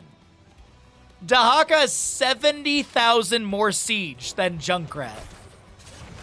That's actually wild. That's a massive difference. What's the experience difference? Hold on. About 1,000. Unlike the higher tier people. Take hold of the shrine. Earn the dragon. Couple Knight's autos from power. Hanzo with that level 4 insta-clearing minions from an 8.5 range. Scatter goes out. Concussion Mine allows Junkrat to back away. Augur bouncing in. Condemn from the Johanna will activate as well. Charge from Misha finds the Murdy. Dwarf Tosses does not get Avatar activated. He'll get it just after that Wailing Arrow. Ancestral Farseer's Blessing. Top lane is going to be controlled by Gaflo's Girthy Gremlins. Hogger has to Hortapult to the side to disengage.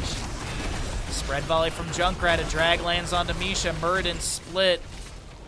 Or, excuse me, low on his health. Needs to Dwarf Toss to safety. Let his trait kick in, but he does have that third win level 1. Higher rate of healing, higher threshold. Taps well. Goes back to full. Stormbolt thrown in the bush. No connections. Scatter thrown in there as well. Hawk is able to back off, or is forced back with a concussion mine. Top lane waves start to stack up. Mid as well. Things are looking good for Gaflo's Girthy Gremlins. They land a drag on Amisha. Riptire connects. That's a reset for Junkrat on Riptire. Bullseye comes out from Hanzo, getting a stun onto Rhaegar. Misha charges in. Dahaka eating a lot of damage. Haunting wave from Sylvanas. Riptire from the Junkrat will confirm the Hogger kill. Whitemane goes down to Rexar. Riptire point blank. Nano trying to back away. They will be taken down by Dino, who chases in with Ripper Air. DK is the next one to go as they delay out the inevitable with Avatar and this westward advancement. Sven has the autos needed. But here's the thing. It ain't GG, chat. It's still Fort mid, Fort bottom, keeping top. Unless you want to take Dragonite through the top lane.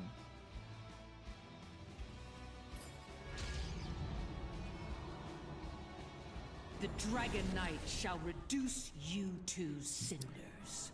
Let's snooze out those ads. Make sure you guys don't get ads in the middle of this game because it is a tense and very, very close map number 3. I'm getting deja vu from Sky Temple right now with this back and forth and this late game turnaround, or actually I should say potential turnaround. 2 on Whitemane, Hogger just popping back up, Hanzo up in 8 and 17 on the Murden. 20-minute Dragonite, if you're wondering about stats and scaling, there you go. 25,850 points of health, 990 damage into structures, and 1 attack per second. Bottom lane keep has gone down. The map should be equalized through mid lane fort. And I think we're going to see even Stevens on the structures, though it is a 5-kill advantage on the side of Rip. Savage charge coming out from the Dragonite. Hanzo full redemption once again. Riptire. They're going to try and look for the cooldown. Just gets 1 hit. You got to make the Riptire jump before you hit someone, obviously. Drag lands onto Misha. Consolation kill to the side of Gaflo's Girthy Gremlins. Dragonite will be canceled. Not anymore. Misha back up in 15 seconds, 20 seconds on a Riptire for Junkrat, as camps are going to be the main priority as we enter into the 22-minute of the map. Redemption stacks are back from hitting Dragonite? Yeah, of course. Tychus, you know Tychus can get in the rhythm stacks from hitting Dragonite. Zul'jin can get stacks on his baseline from hitting Dragonite. It counts as a heroic hit. Triglav Protector's the exact same thing. Triglav can give those stacks to those things as well. Artanis Dings for Protector of Ire, those trigger off of these things as well.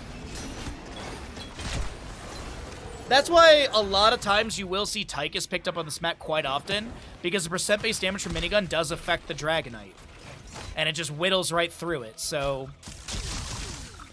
Now, Cursed Bullet from Greymane does not. There's that one viewer years ago who argued with me for like an entire map about how Greymane Cursed Bullet literally affects the Dragonite. And then after the game, I was like, literally it says in the tooltip does not affect vehicles.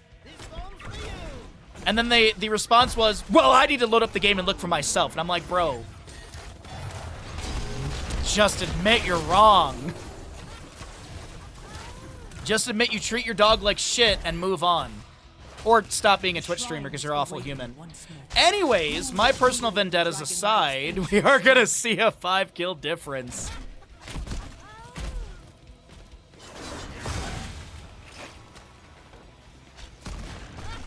Leoric's Drain? I do not believe you can drain the Dragonite.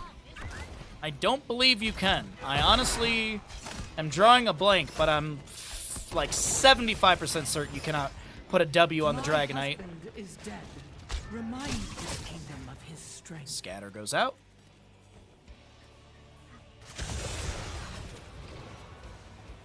Okay, 24-24 in just a moment as late game tension begins again between these two teams. Deja vu from Sky Temple on this one.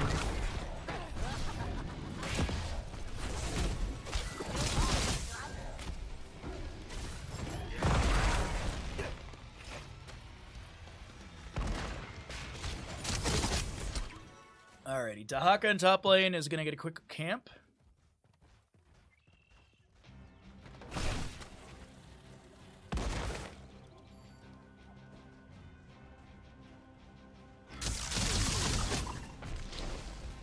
Moonshrine will be held by the side of Gaflo's Girthy Gremlins. The Sunshrine will go back over to Rip as we enter into the 25-minute mark of the map.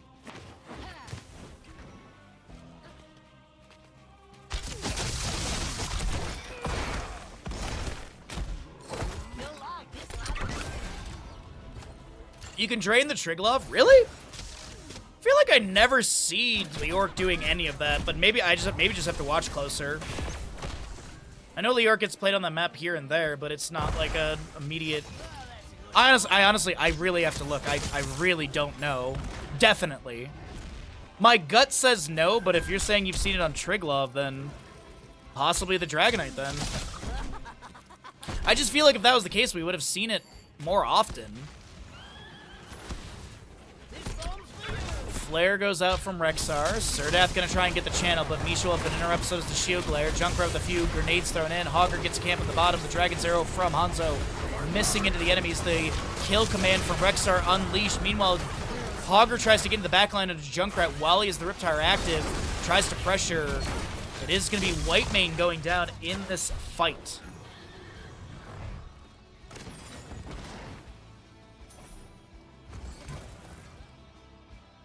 Bottom lane wave pushing up. Junkrat's going to show there. Hogger spins to safety on the right side. Misha has the charge through. Gaflo goes down. Hanzo can't get the Dragonite channel.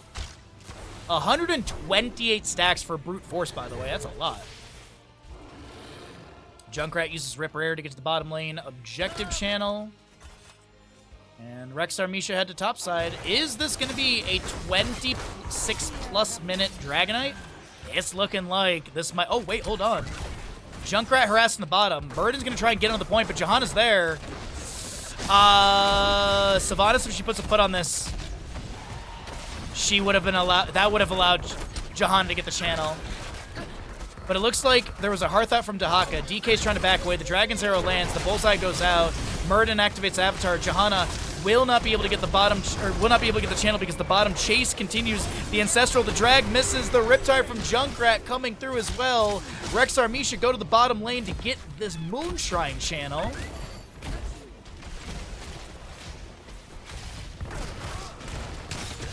Earth Grasp Totem coming down. It's a full 5v5 in bottom. Muradin will be the next one to go down.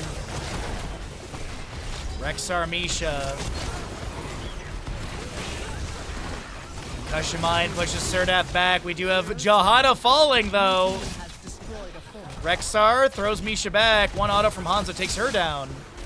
Sylvanas going to look for a re-engagement in the flank. The Wailing Arrow for the engagement is going to be a GG play. Rip should be able to find victory off of this as Banana avoids a concussion mine.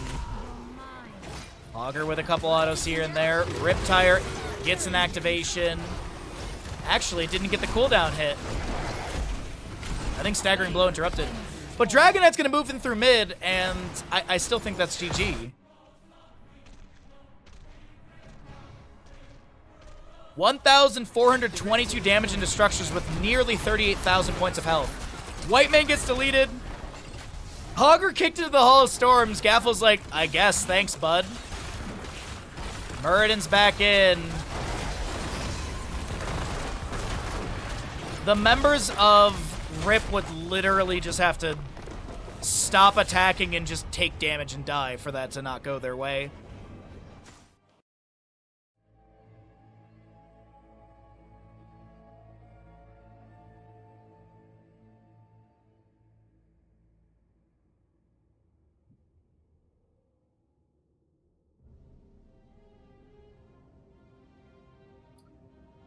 Well, Rip is one map away from punching their tickets to the grand finals as the higher-seeded team. We'll find out if they're going to be able to do that as we get set up for what could be the final map of the day. Could be the final map of the day as Rip will be victorious. So we'll get those ads out of your hair and get into a map 4. The readies have come out. The map is ready to go. We speed ran the lobby setup as we are getting into, as I said, it could be the final map of the day. We have got Rip on the left-hand side up in this best of 5 series. We've got the members of Gaflo's Girthy Gremlins, excuse me, trying to take us to a map number 5. This is going to be first pick over to Gaflo's Girthy Gremlins and map choice coming out from Rip. We'll see a Sylvanas target ban. We'll get rid of the Chromie as well from Rip. Lucio will not be in the house, and last ban from Rip will be what?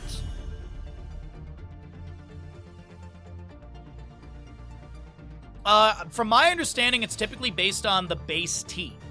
So, like, there's herbal tea, which is nothing, and then green tea is typically your lowest, and then black tea, I'm going backwards from what I was doing before, but black tea can be the highest.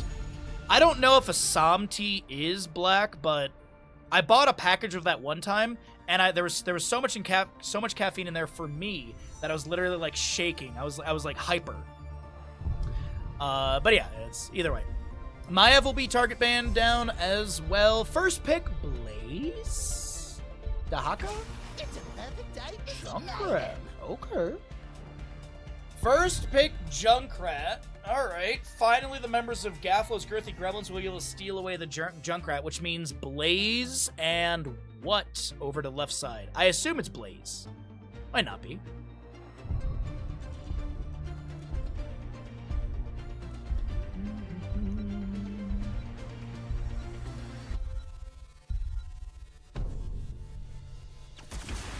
Reckoning is at hand. Tyrael and Rhaegar, huh? Okay, Tyrael did get a lot of target bans earlier, but it seems like Gaflo's Girthy Gremlins are done target banning down Crinkle, I guess? I don't know. That's what it seems like. Junkrat will be the first pick. Blaze and Brightwing, maybe? Brightwing Polymorph onto Tyrael is really nice. For the alliance above all. Garrosh Anduin. You have Toss into Steel Trap, which is nice. Chastise to follow that up. Groundbreaker. A lot of CC on the side of Gaflo's Girthy Gremlins. Like, it is CC City. Or I guess it's just CCC.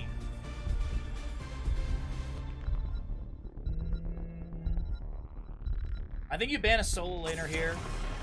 No, they're just going to target that Zeratul again. The Zeratul we have not seen all day is going to continue to get target banned. I don't know, man. I don't know, man. Is this going to be an Azmodan game from Rip? They have run Azmodan on this map. Will they go for another Probius? Will they go for another Probius? I don't know. I don't know. Dino has his Tracer banned out against him. Vikings are up. Samuro is available if Sven wants to go that direction. Dahaka's here. Blaze is available. It is, I mean, solo laners have whatever they want in this matchup.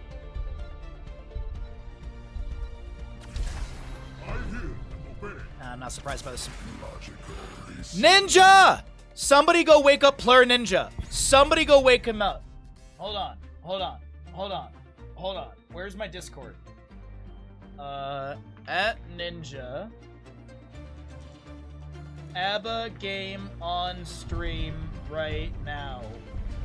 There you go. I don't know where Ninja is, but I hope he sees that message. Where will we end up this time?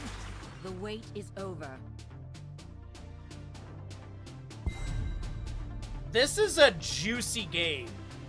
Okay.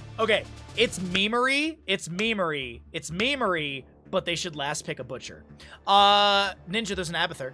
Yay, Ninja's here. Okay, good. I wanted to make sure you did not miss an Abathur game.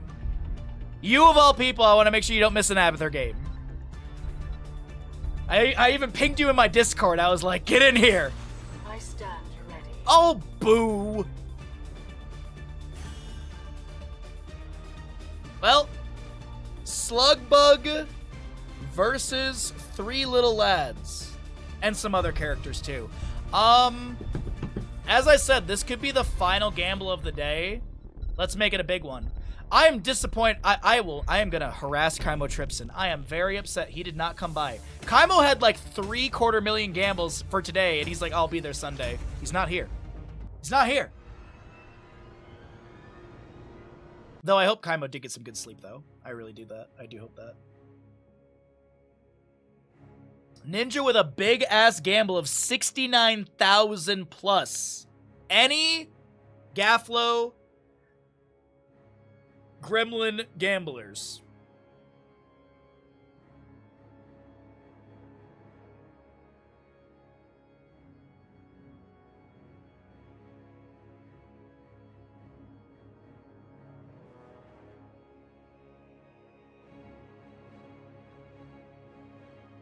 I need my Millie back.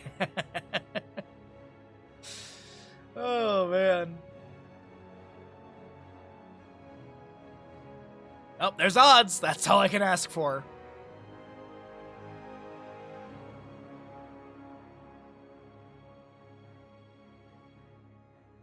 I want a map 5 so bad.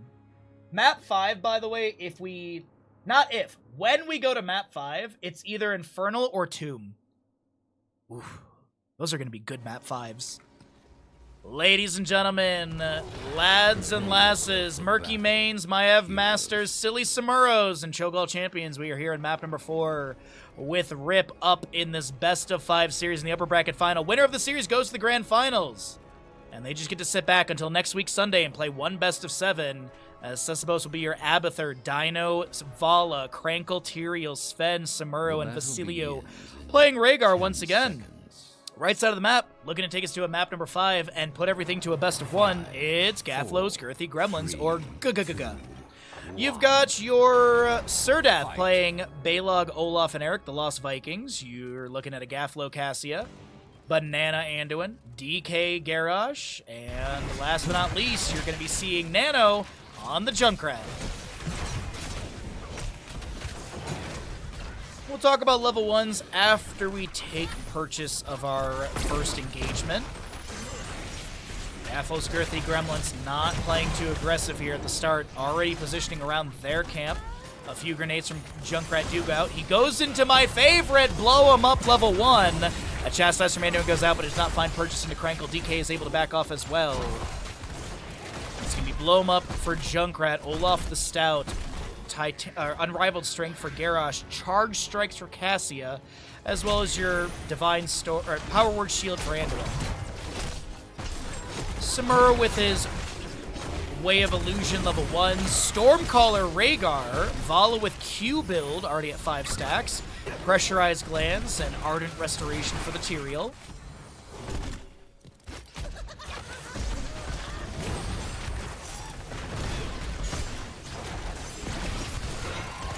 Groundbreaker fishes for a hit and a stun, none to be achieved. The Vikings in mid-top are going to be doing double soak, or I guess just presence soak, because they don't have to do any rotations. Abathur in top lane will do his best. What? I don't think it's going to be a different build for Abathur. I think it's going to be pretty much just hero build. I don't think we're going to see like a Locust build, especially since we don't have the Survival Instinct level 1.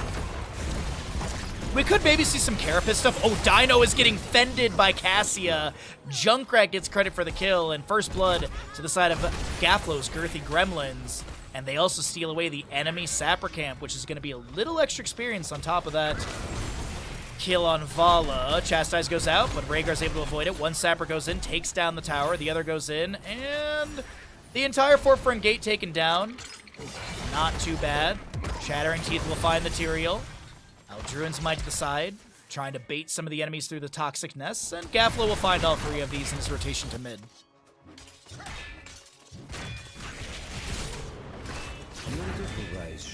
Triple Altar Phase, as always. The RNG location is going to be in the bottom this time. Indomitable into a Tosk.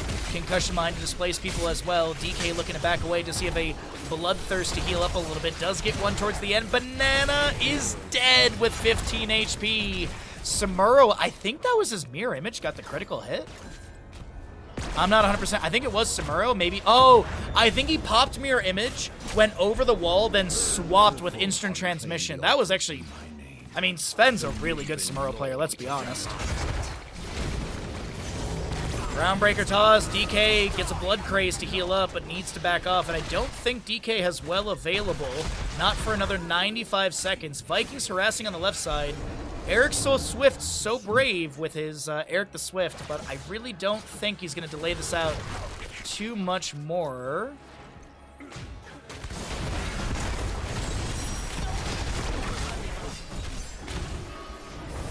Eldrin's Might thrown down, no teleport to chase on the DK. Couple grenades find their way into the lane as well. And Eric is going to try and go for this. Samuro pops mirror images, but they actually end up going to the lane, so Samuro has to be the one to step up for this. Eric just constantly harassing. Apologize. Tyrael does go down. 18, 17. Gets a few seconds off the death timer by hitting Banana, but Banana will have the channel. Oh, is the 40-0 dream alive? Serdath just constantly harassing around this objective. Samuro pops mirror images. Those will auto-rotate into top lane. Balog getting clear over there. Meanwhile, the bottom bell tower being worked on, and we still have not seen the completion of our first objective. No jump for the Vikings. Eric just using his speed to back away. Eric the Swift, a really good harassment tool. Groundbreaker finds his way into Tyrael. Tyrael just came back. And he'll use his trait to take down the wave. Mule was the level 7 pickup from Samuro. The 40-0 dream! I said Samuro, I meant Abathur. The 40-0 dream is alive, ladies and gentlemen. Gaflo's Girthy Gremlins. 40 HP. If they 40-0, rip, that's gonna be a big mental tax, I feel. Bottom bell tower in favor of Gaflo's Girthy Gremlins. That Twitch prediction's looking hardy. I like it. Uh-oh, Serdath may lose a Viking in top. Wee little Balog is fine. Eric does go down to Vala, though. Finally, the revenge from Vala. We do have... Oh! There's 3 sappers that made it over the wall. My golly. 15 stacks for Samuro, level 1. 26 for the Vala. 26 stacks at 5 minutes and 40 seconds? That's insane. Vala Q cooldown, baseline is 10. Of course, you have the repeating arrow level 4. That's a 10-second cooldown as well. Samuro goes down. A 4th kill picked up by the side of Gaflo's Girthy Gremlins as the Riptire is used, and it kills the mule. Decimate, Riptire, play again, Ball Lightning, and Light Bomb as Sapper Camp for the rights, or from the left and right are on cooldown. 30 seconds right, minute 20 on the left. Singular objective in the bottom map, and I think this is 5 more shots into the core of Rip. They just now get their 10 with Judgment, Ancestral, Master of Illusion, Ultimate Evolution, and Reign of Vengeance. Yeah, Illusion Master, sorry. Serdath Eric gets the channel. 20 to 40.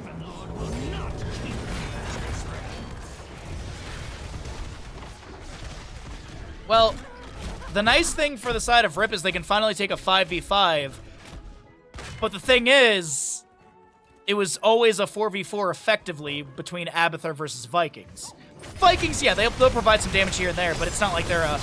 Oh god, that Light Bomb was beautiful. Ancestral comes through, the Judgment is going to be there, and Anduin will be the one to go down. Finally, Rip can find a kill of their own. Meanwhile, I don't think Nana was present for that fight as they were working on this bottom right camp, so yeah, they get the kill, but there still is pressure mounting in bottom lane. Eric gets taken down once again. Vikings still pushing mid and top. Taking out the Abathur hat as best they can. Next objective faces top, left, and right. Eric will be back for that. Anduin already respawning. Bottom bell tower. Looks like it might go back over to the left-hand side. Riptire is mostly to create space. Your team has destroyed a fort.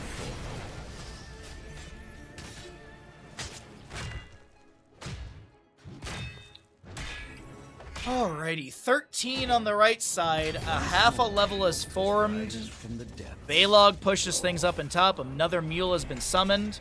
Splash from Balog might take care of that. The Viking Globes have stalled at 22, and I think the tracker broke. See if Balog or Olaf picks up this globe in mid. No, he doesn't. The Viking tracker breaks all the time. I think I know how it breaks, but I'm not 100%. I see a little baby Eric on the left-hand side. Now. Might delay things out. He's going to try and sneak this. Abathur's... Samuro's not going to get there in time. Dahaka? Wait. Abathur? No! No! No! Oh, I thought Eric was going to have the kill onto Abathur. That would have been absolute comical. Absolutely comical. So, the 40-0 dream is dead. Wait! The 40-0 dream is alive. I know Rhaegar's dying at bottom. I don't care. I want to see what happens over here. Eric did die to Samuro, and no Viking will be rotated in. The 40-0 dream is dead, everybody.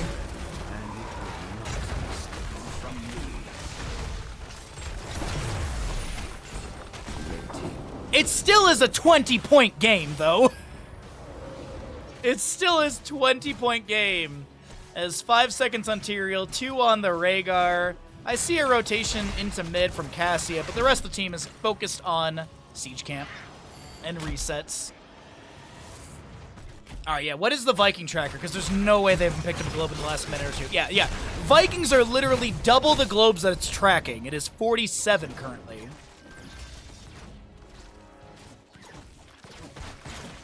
But with a 5-kill advantage, it is 16 talents here and a level and a half lead, actually. Sapper's rotating in through bottom. Garrosh is going to nearly a full Blood Craze build at 7, 13, and 16. He does have that Oppressor, Blood Craze, and Seasoned Soldier. Olaf, oh no, Large and in charge for Olaf. Big Reign of Vengeance, but Nano's able to reposition. That's a judgment from Tyrael. The Leap of Faith. There's going to be a combo cleanse. Olaf comes in for that mini stun. Abathur will clone the Tyrael. Light Bomb comes through, zones, and locks down the clone of Tyrael. Sappers are still pushing in bottom, by the way. Nowhere close to the death line. Cassio with Martial Law. You've got no Glyph of Faith for Anduin with Holy Nova. After Anduin catches Divine Star, it explodes healing nearby allied heroes for 197 and damage nearby enemies for 281. Anduin is the one to go down right here as Basilio looks to back away. Tyrael thrown near tower shots. Armor reduced a little bit. Samuro does go down. Decimate spins are also activated. And Vala's just unsure of what to do in this moment. Eric is going to run after Olaf. Large and in charge. And Dino gets taken down by some wee Vikings. And another 5 shots will rain into the core of the enemy. Can't use Meal on this core. And that is... Yikes bikes. 11 to 36 in map number 4. A 6-kill advantage. And Sappers fed in through bottom lane once again.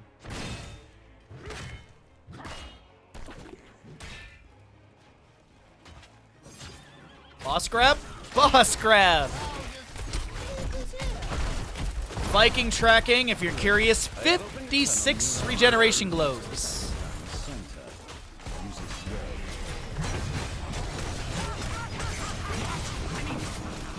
Bottom left bell tower goes back over to the left side of Rip, but they're down to 7 HP.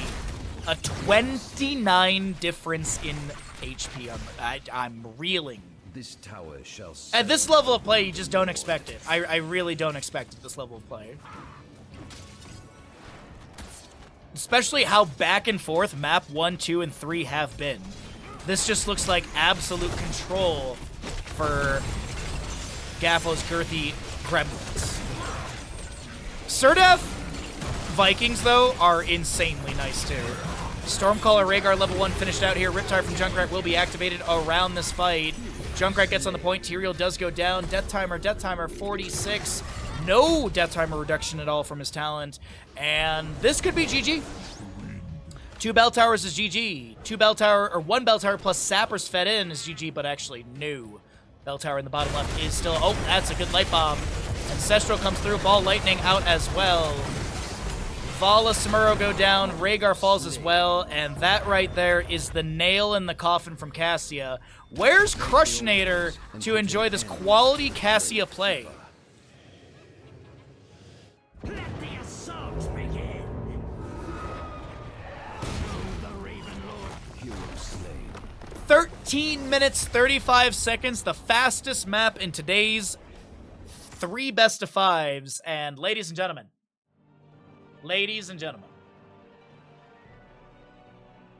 we are going to be heading into a map 5 for the final map of the day. Let's go.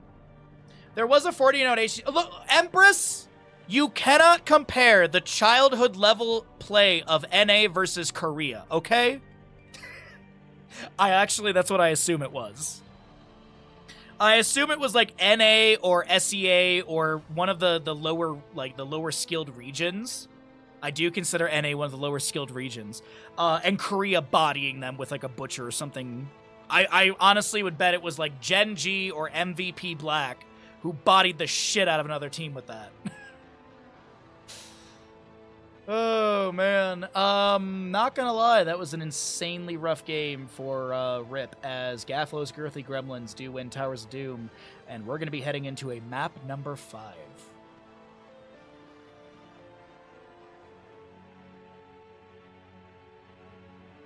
NA versus EU? Oh, that's even worse.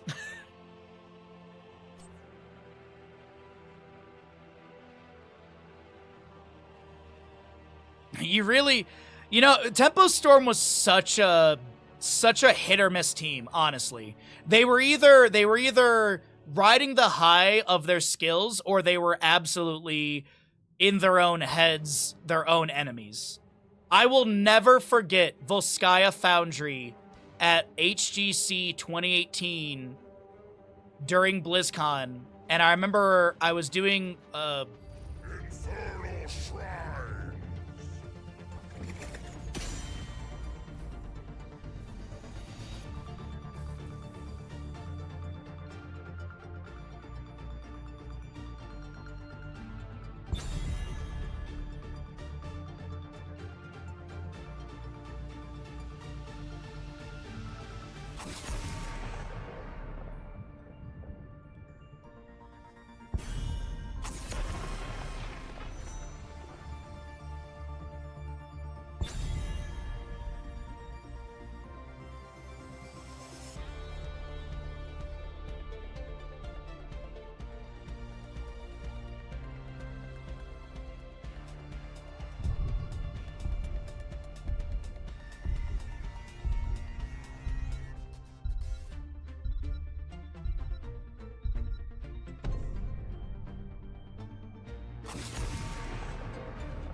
It's a perfect day for some mayhem.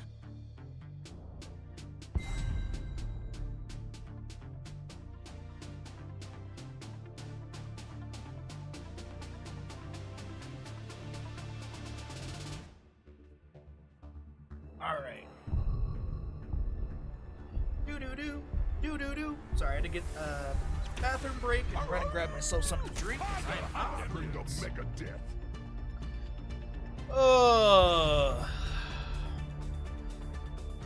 What's up, Darth? How you doing today, bud? G-Clef! G-Clef! Yes! G-Clef was the one that I was thinking. G-Clef was the best. Wolf is whatever. The one you're thinking about was Fnatic versus Tempo. Ah, so it's not the first time. Anyways, final game of the day. I've given you 20 total minutes to get your gamble in, so let's make it big. Someone go wake up Kaimo Tripson for his quarter milli, as we've got Infernal Shrines. Map number 5 in our final best of 5 of the day. We've had 14 maps today. We nearly went 15 games. Bandit's pissed. I'm happy. Mr. Buds, we're almost done. On the right side, for Gaflo's Girthy Gremlins, they'll ban out the Sylvanas and the Lucio. They'll first pick a Junkrat, Rhaegar, Johanna. First pick was Gaflo's Girthy Gremlins, as the map pick was prioritized by Rip. Rip was the losing team, so they have something they'd like to employ on this map. We also will see a Blaze, Chromie, Dahaka mid-ban phase coming out from Rip. They'll first pick a Hogger, ETC. Last ban in the last map in our last series of today's playoffs, a target ban onto Dino's Tracer. Krankle does get his comfort in ETC. He's really good on ETC, so I'm not surprised they're going for that. Hogger's solid for Infernal Shrines. Now, counterplay-wise, a really good counter into Hogger is Tychus on this map. Hogger wants to set up a bounce and just spin around. Tychus stands still and can hit him the entire time. Tychus doesn't see as much priority in EU as he does in NA, and I really do think Tychus slots into this draft really well. Tychus plus a solo laner, good sustained damage to burn through ETC. Any block stacks he has could be completely mitigated, because baseline auto attack damage or auto attack rate from Tychus is 4 autos per second. So in 1 second, Tychus has eaten through any block party value and started to deal damage. He chunks into Hogger really well. Probius has like no health to begin with. Okay, Sergeant Hammer. This is a really good Hammer draft. You've got Junkrat for displacement when people try and step up, or even lock down with steel traps. You've got Johanna Condemns and Punish, maybe Subdue for the slow, so Sergeant Hammer can sit there and rain in shells. You've got Chen for Wandering Keg to push people back in big team fights in case we want to step up into the Hammer, or even just keep one near the Hammer range. Last pick is going to be Hanzo, which I personally am not a fan of in this. I really feel like the wave clear from Rip is kind of lacking. Probius can add some. I'm kind of feeling like it should have been a Mephisto. I'm actually really disappointed in the lack of Mephisto that we've seen. I really do feel like he's a great harassment tool into Sergeant Hammer. I know he's going to tank damage and force heals out, but either way, if you're standing next to Brightwing, you get passive healing and stuff like that. But either way, the draft is underway. Let's get a big gamble. If anyone has a $250,000, let's throw it in. It's channel points. What are you going to use them for? A sock? Oh, Bandit, you okay, bud?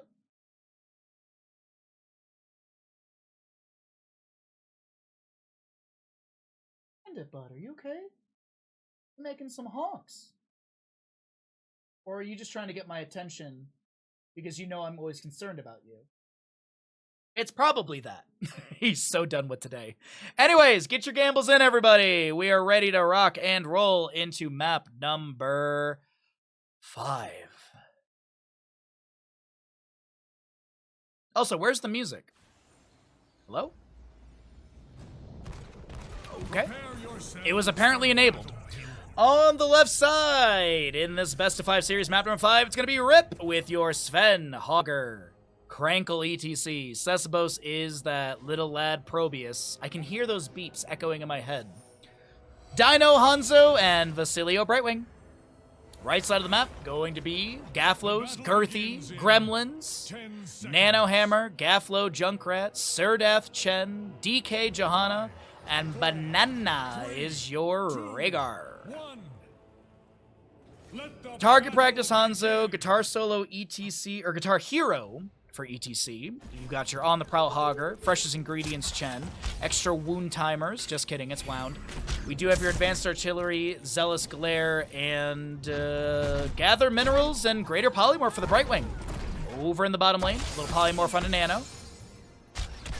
I keep saying this, and I'm sure there's someone in chat who's like, that's not a good synergy, but I believe you're wrong. I really hope it's Dreamshot level 4. Dreamshot and Greater Polymorph have really strong synergies together. Because Greater Polymorph, if Brightwing hits an enemy here with Arcane Flare's center within 2 seconds of being Polymorph, reduce the Polymorph cooldown by 7 seconds and gain 50 mana. Polymorph cooldown is 12 seconds. Now, if you pick up Dream Shot, if you hit an enemy hero with the center of the Arcane Flare, you set your cooldown to 2 seconds. Do you see the synergy I'm talking about here? Cooldown reduction on Polymorph and your Arcane Flare, higher rate of polymorphing, higher rate of your Arcane Flares, and when Arcane Flare center hits, it's more damage, and it procs the healing aspect of Brightwing's base abilities. I don't know why we don't see this more often, especially into the Sergeant Hammer composition. You went into Greater Polymorph for the 30% range increase. Why not have Dream Shot value to then double up on cooldowns? And Sergeant Hammer's a very stationary target. Even when she has Hover Siege, I still think you hit that Arcane Flare center pretty easily. Speaking of Arcane, our first Punisher will be Arcane in the mid lane, coming up in about a minute 45. Less than that, actually. Minute 15. And we've got Chen in the top lane, Hanzo chilling up here as well. He is target practice level 1. I'm assuming he's up here so he can get a hit onto Chen, so that way he has the 30% range increase. Indeed, he's missing the Chen hit. But the explosive arrow level 4 is going to be enough to also force Chen back in the lane, because Hanzo clears faster than Chen with that explosive 4.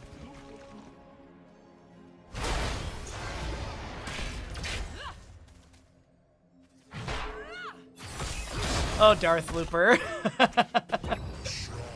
What's up, Frigara? How you doing, bud? Good to see you as well. Welcome on in, everybody. Happy Sunday. Happy Heroes the Storm. Final map of the day. You still have 10 minutes on the gamble. And we are getting close to a 500,000 gamble in the channel. Big. Gathering minerals at 28 of 70 stacks. This turbocharge for your Probius. Worker Rush grants an additional 10% passive movement speed while in a power field, and cooldown reduced by 14 seconds.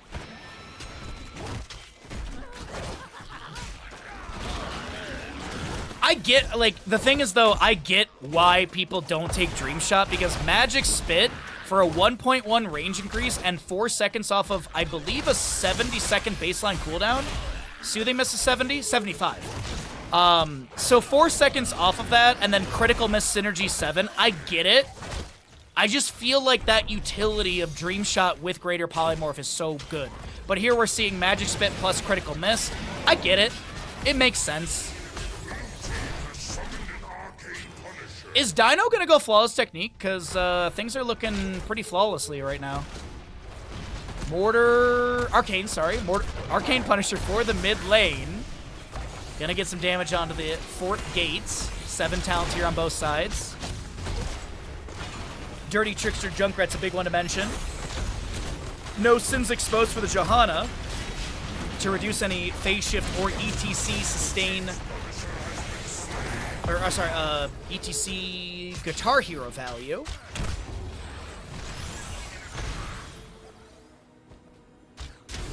Hover Siege Hammer. Yeah, it's looking pretty standard across the board. Power Slide from ETC looking for something. Unable to find any CC lockdown onto the enemy. 10 talent here almost here on the right side. Left side's Impaler camp has already been grabbed, and the right side will not be invaded. Hogger has a staggering blow. Polymorph from Brightwing. DK gets the Iron Skin. Probius is going to use Worker Rush to rotate up, but does not join in the allies for the team fight. Chen for the top lane, soaking up a little bit. Flame Breath onto the wave as well. Junkrat in bottom. Nice Concussion Mine activation from Gaflo. Will not be taken down. And the last Punisher went down, oh, let's call it 14 seconds ago, so we're looking at a 7-minute Punisher somewhere in that ballpark.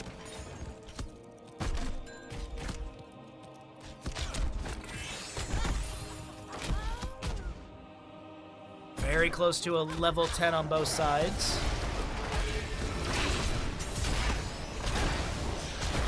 Rhaegar lunges back in, Krankle taking a lot of poke damage.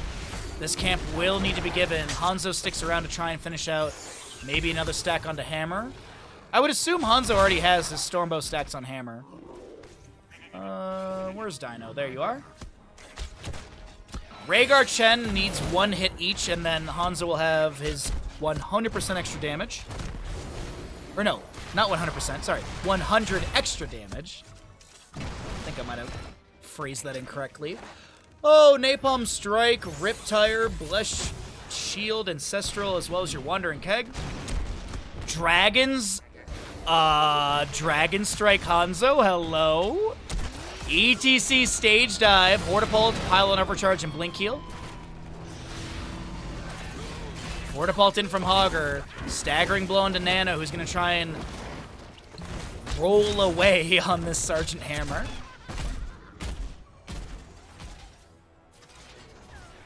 Dragon Strike, huh? Wow. And there's your next shrine activating, so a little over the 7-minute in mark game, but we're pretty close to that guesstimation. Proby starts working on the left-hand side. We've got Rhaegar Junkrat on the right as well. Chen gonna join in for a little extra clear on this, or a little faster clear as well.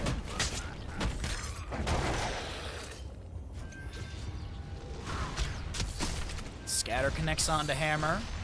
It still is Chen and Rhaegar who need to be hit. Those are the last two. And we might find that in the second objective phase. Mortar Punisher activated. Hammer starts floating in with the Hover Siege.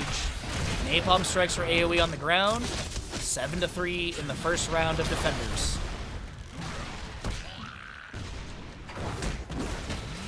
Flying kick in from Chen. A little Molten Breath as well. Flame Breath. Yo, Bimpy, what's up, bud? I'm going to be priming my mini later today for the Wednesday stream. Junkrat top lane dealing with the camp. Less shield from Johanna just now thrown out. Missed into the enemy. ETC power sliding to safety. A shield glare goes out from Johanna. A couple arrows here and there. Probius takes down Junkrat in the rotation. Wandering Keg pushing Krankle to the side. And that cow is cooked. We got spare ribs for lunch. Hanzo's done with his level 1. Does have that 100 extra damage. 4v4 in the objective pit. 34-37. 35, 36, 39. And it is going to be a Mortar Punisher over to the right-hand side as our polymorphed Johanna needs to back away to safety.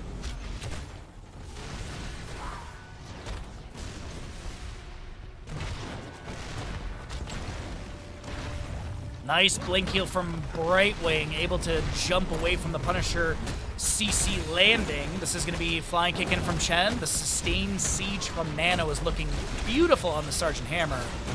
13 talent here on both sides, as this is Punisher jumping back, but I think there was a little bit of a juke onto the Punisher right there. Still, the fort goes down. ETC face melt, Dragon Strike from Hanzo. Banana's able to get to the side with a lunge to a minion, I believe. That's Ancestral Cast, and ETC goes down. Punisher jumps onto the Brightwing. Hogger hit with a flying kick. A Condemn pulls him back in, but I don't think Hogger falls. Getting a fort and most of the keep front gate is really nice. I'm here if you have any questions. How do I become the #1 streamer on Twitch without harming an animal?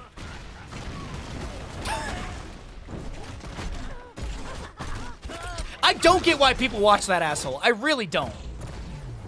I really don't get it.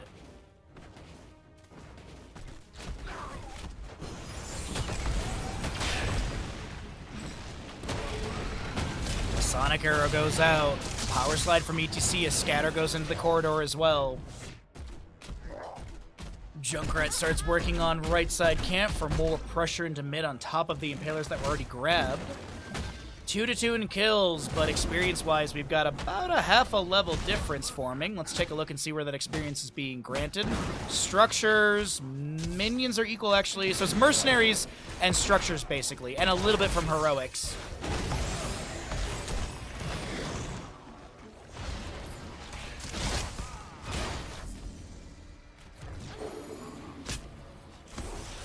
Exactly, Bimpy, exactly.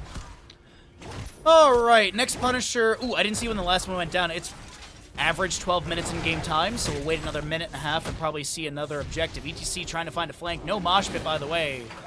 Stage dive ETC as the 16 talent here is about to roll through for the enemy. The Dragon Strike comes out from Hanzo, and it gets nothing but zoning.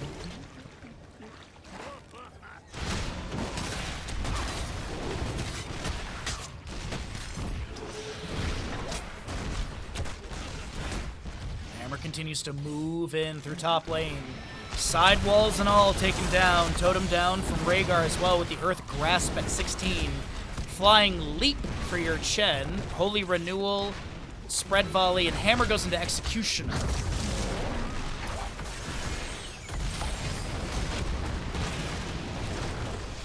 Yeah, nice, Bimby. Good for you, bud. Happy to see that. Flying kick in from Chen, or flying kick back from Chen. Hammer starts hovering forward as well with Johanna. Looking at the Probius pylon overcharge. Riptire from the Junkrat gonna try and take someone down. Chunks onto Dino's health bar, and that's really it.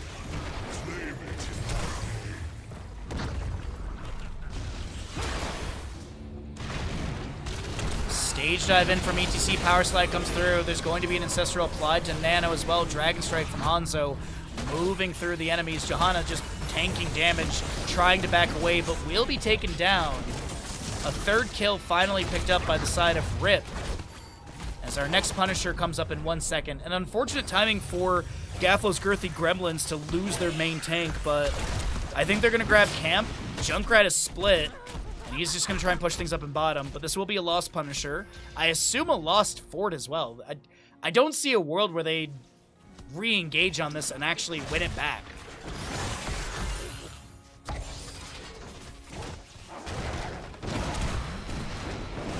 Napalm Strike thrown in, gets one Skeletal Defender. Yeehaw, partners. Alright, Piercing Arrow, Imposing Presence, Interface, Criterize, Headbanger. Alright, pretty standard stuff. Summon the frozen Punisher. A couple more grenades from Gaff thrown into the mid lane wave, pushing Probius back, and he'll be able to use his Concussion Mine to rotate down towards bottom. Does have Ripper 13. Augur bounces back to the left over by the allies. Punisher down to 75% HP. Power Slide in from ETC, just a little bit of harassment. Serdap drinks up a bit of brew, has enough to share level 13. And as I mentioned, that fort to be taken down. Punisher will have a jump very soon unless I missed it. Yeah, there it is. Stage dive in from ETC. I think the intention was to try and take down Gaflo. Has the steel trap in the bush. Probius tries to take down Junkrat, but this time will not be successful. And a well tap will be utilized, as it's 5-5 in forts and keeps. Fort and top and mid, fort and bottom on their respective sides. Nothing right. Wandering Keg, stage dive ETC. No, okay. It was a face month, I think. 43 seconds is not pot. Well, he does have Encore. 4% of 75, I don't think it's that much. Now I'm actually looking back over at his timer. Yeah, he just got big cooldown reduction. He didn't use it. Arcane Punisher coming up in the mid lane in about a minute and a half again. Probably around 16-ish in-game time. Hogger in top lane forces Junkrat to use Concussion Mine. I'm watching the minimap a lot because Gaflo keeps getting pressured by Probius Hogger. DK clears out mid, and we're looking at a very close map. A very close experience between these two teams on map number 5.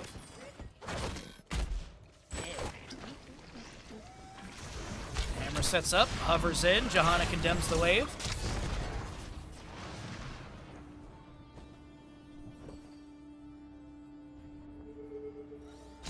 Tension mounts in our map 5 final map of the day. A lot of believers on Gaflo's Girthy Gremlins to send this crew of Rip down into the lower bracket. God, I love a map 5 in these series. There's so much tension. There's so much on the line. It's just, it's less games to play. Next Sunday, you'd have to play one best of 5 to then basically get back into a best of 7. 20's here on the right side. We'll wait for the talents or the stats to cycle out, and then we'll take a look at talents on both teams.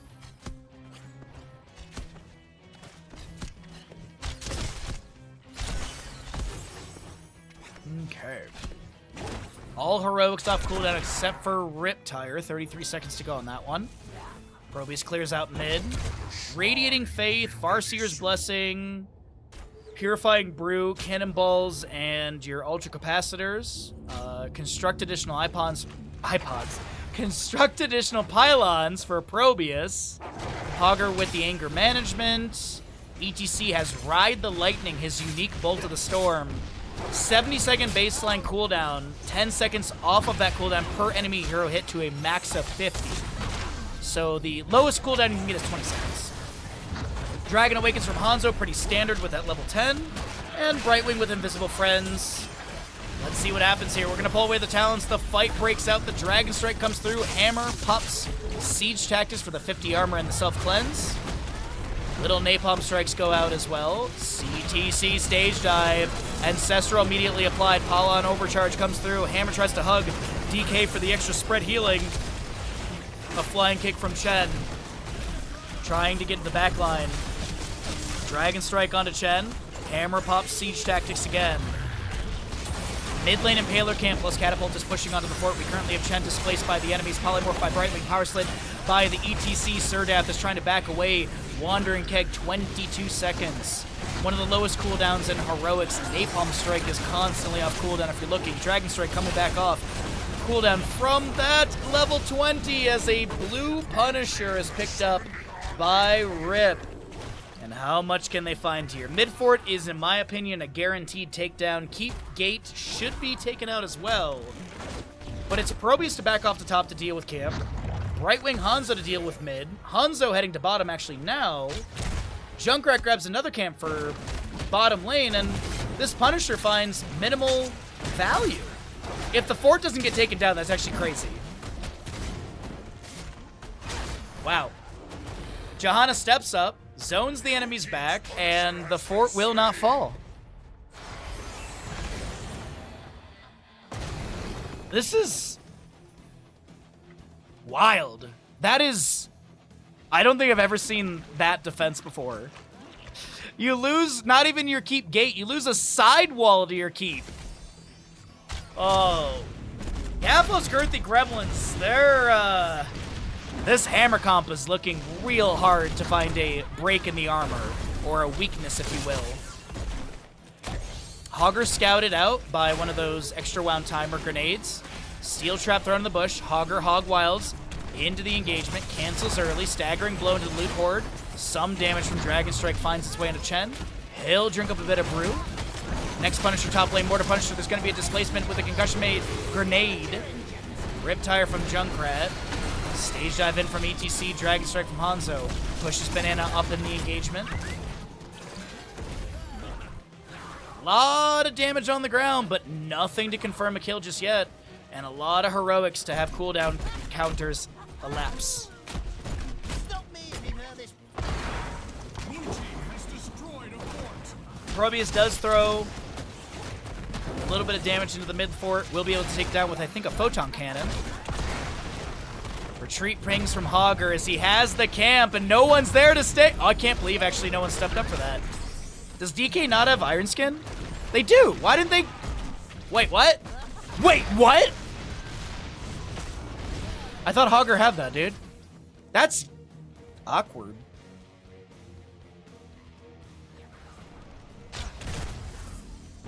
Well, we should be nearing an announcement for the next objective. The mid fort may fall.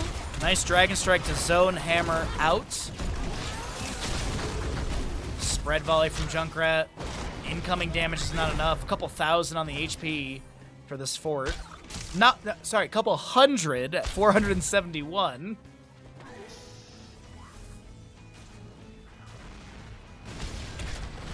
Hammer works her way in. Mid fort does go down. Structurally, it's once again a 4 for 4. Bottom right fort at, let's call it 50, 60%.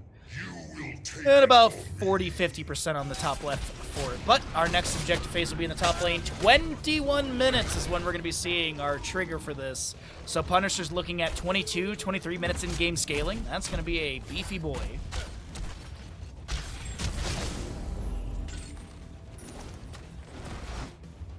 Left side and bottom camp still available. Seems like Rip will not have lane pressure. Actually, neither team has lane pressure outside of catapults. Hogger not getting a good spin in. Stage dive in from ETC is isolated from his team. They're trying to chase on Chen, I do believe. Not going to work out. ETC has used Bolt of the Storm with no cooldown value or damage value away as a disengage. She'll power slide in. A Condemned to pull them back in once again. No subdue finish by the Johanna yet. 2 skeletal defenders already picked up by Gaflo.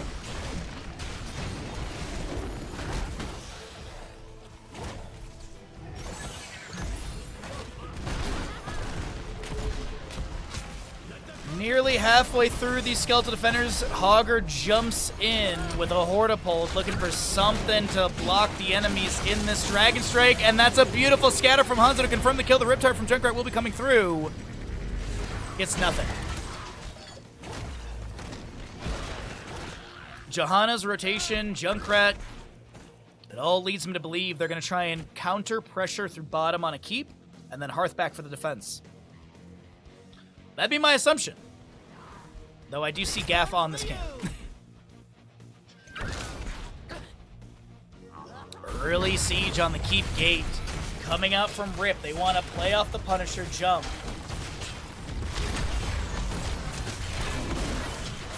Napalm strike going out. ETC face melt to push people back. Chen drinks up a bit of brew.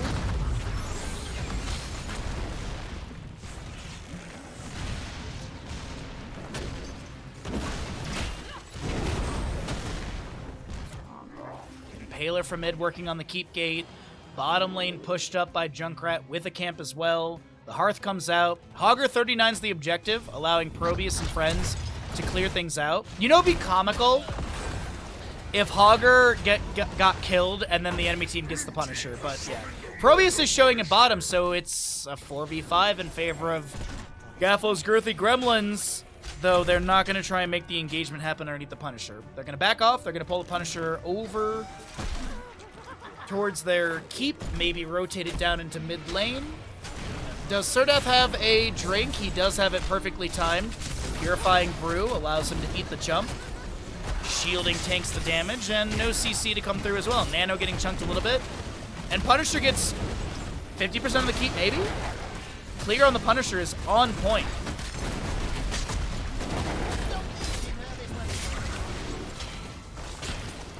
Bottom fort to be taken down. Junkrat pushes back up into top lane. Whoo-wee.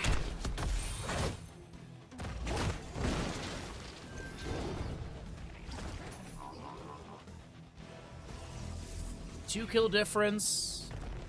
Catapult. Oh no, it's just a minion. Minion working its way up through the top. Obviously no catapult. They still have a fort. What am I thinking? It's been a long day of casting apparently for me.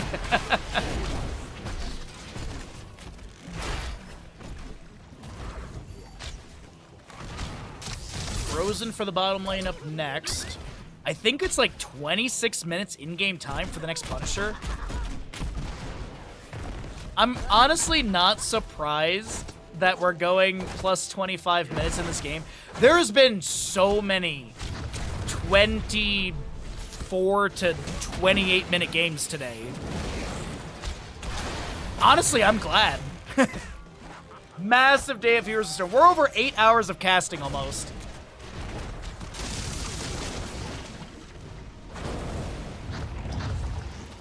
Chen drinks up some brew. Shield Glare finds the ETC. Chen gets on point. They do get their camp. No steal. Dragon Strike goes through. Does not deal damage to units. Oh boy. Bottom lane, let's take stock here. Keep front gate is good. Very exposed over there.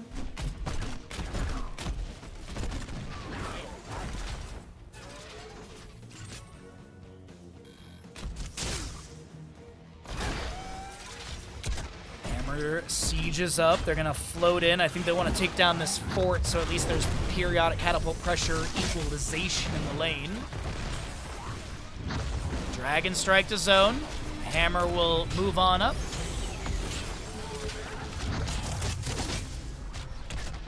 And it looks like bottom lane catapult is going to push up onto the keep area.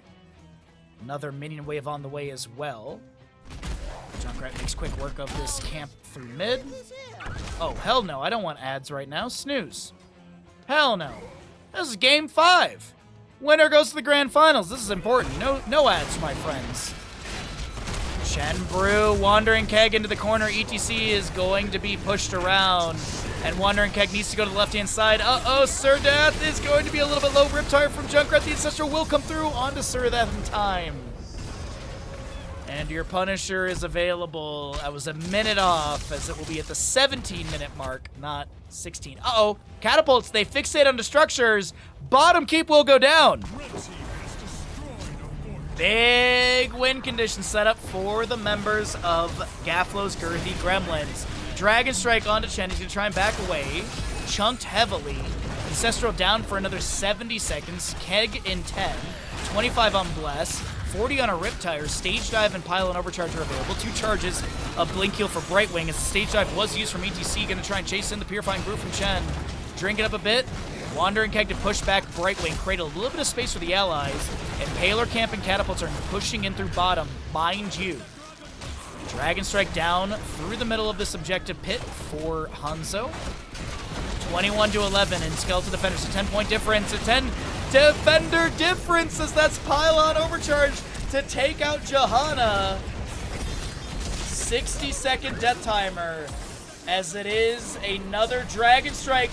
They're going to try and head him off at the pass as Hanzo takes down Hammer. Banana picked off as well. And this bottom lane wave will not win. Chen's going to go try and win the game. Let's go, Chen. Chen's going to maneuver through bottom. Any hearts over here? ETC did stage dive back. No, he actually hearthed. Okay. Wow, this is really awkward for Chen, huh? Elusive Brawler. He'll go in the bush and start hearthing. Stage dive ETC to try and end it. Gaflo doesn't go down. 300 HP remaining as he hearths out. This is going to be rough. This will be a tumultuous defense. Punisher already breaking through shielding. Dragon Strike zones. Junkrat goes back into the Hall of Storms for a quick little bit of HP. Yeah, so it's... Unfortunately for the side of Gaflo's Girthy Gremlins, they had an insanely good Towers of Doom map, and that all flies away on Infernal Shrines of really good back and forth, but it is going to be the members of RIP making their way into the grand finals as the top-seeded team. Gaflo's Girthy Gremlins will be dropped down to the lower bracket. They'll have tournament life next weekend Sunday. They have to beat a best-of-5 to then rematch this RIP team. We'll see if this will be the rematch on Sunday. But either way, thank you, everybody, for an amazing week back from my vacation. Thank you all so very much.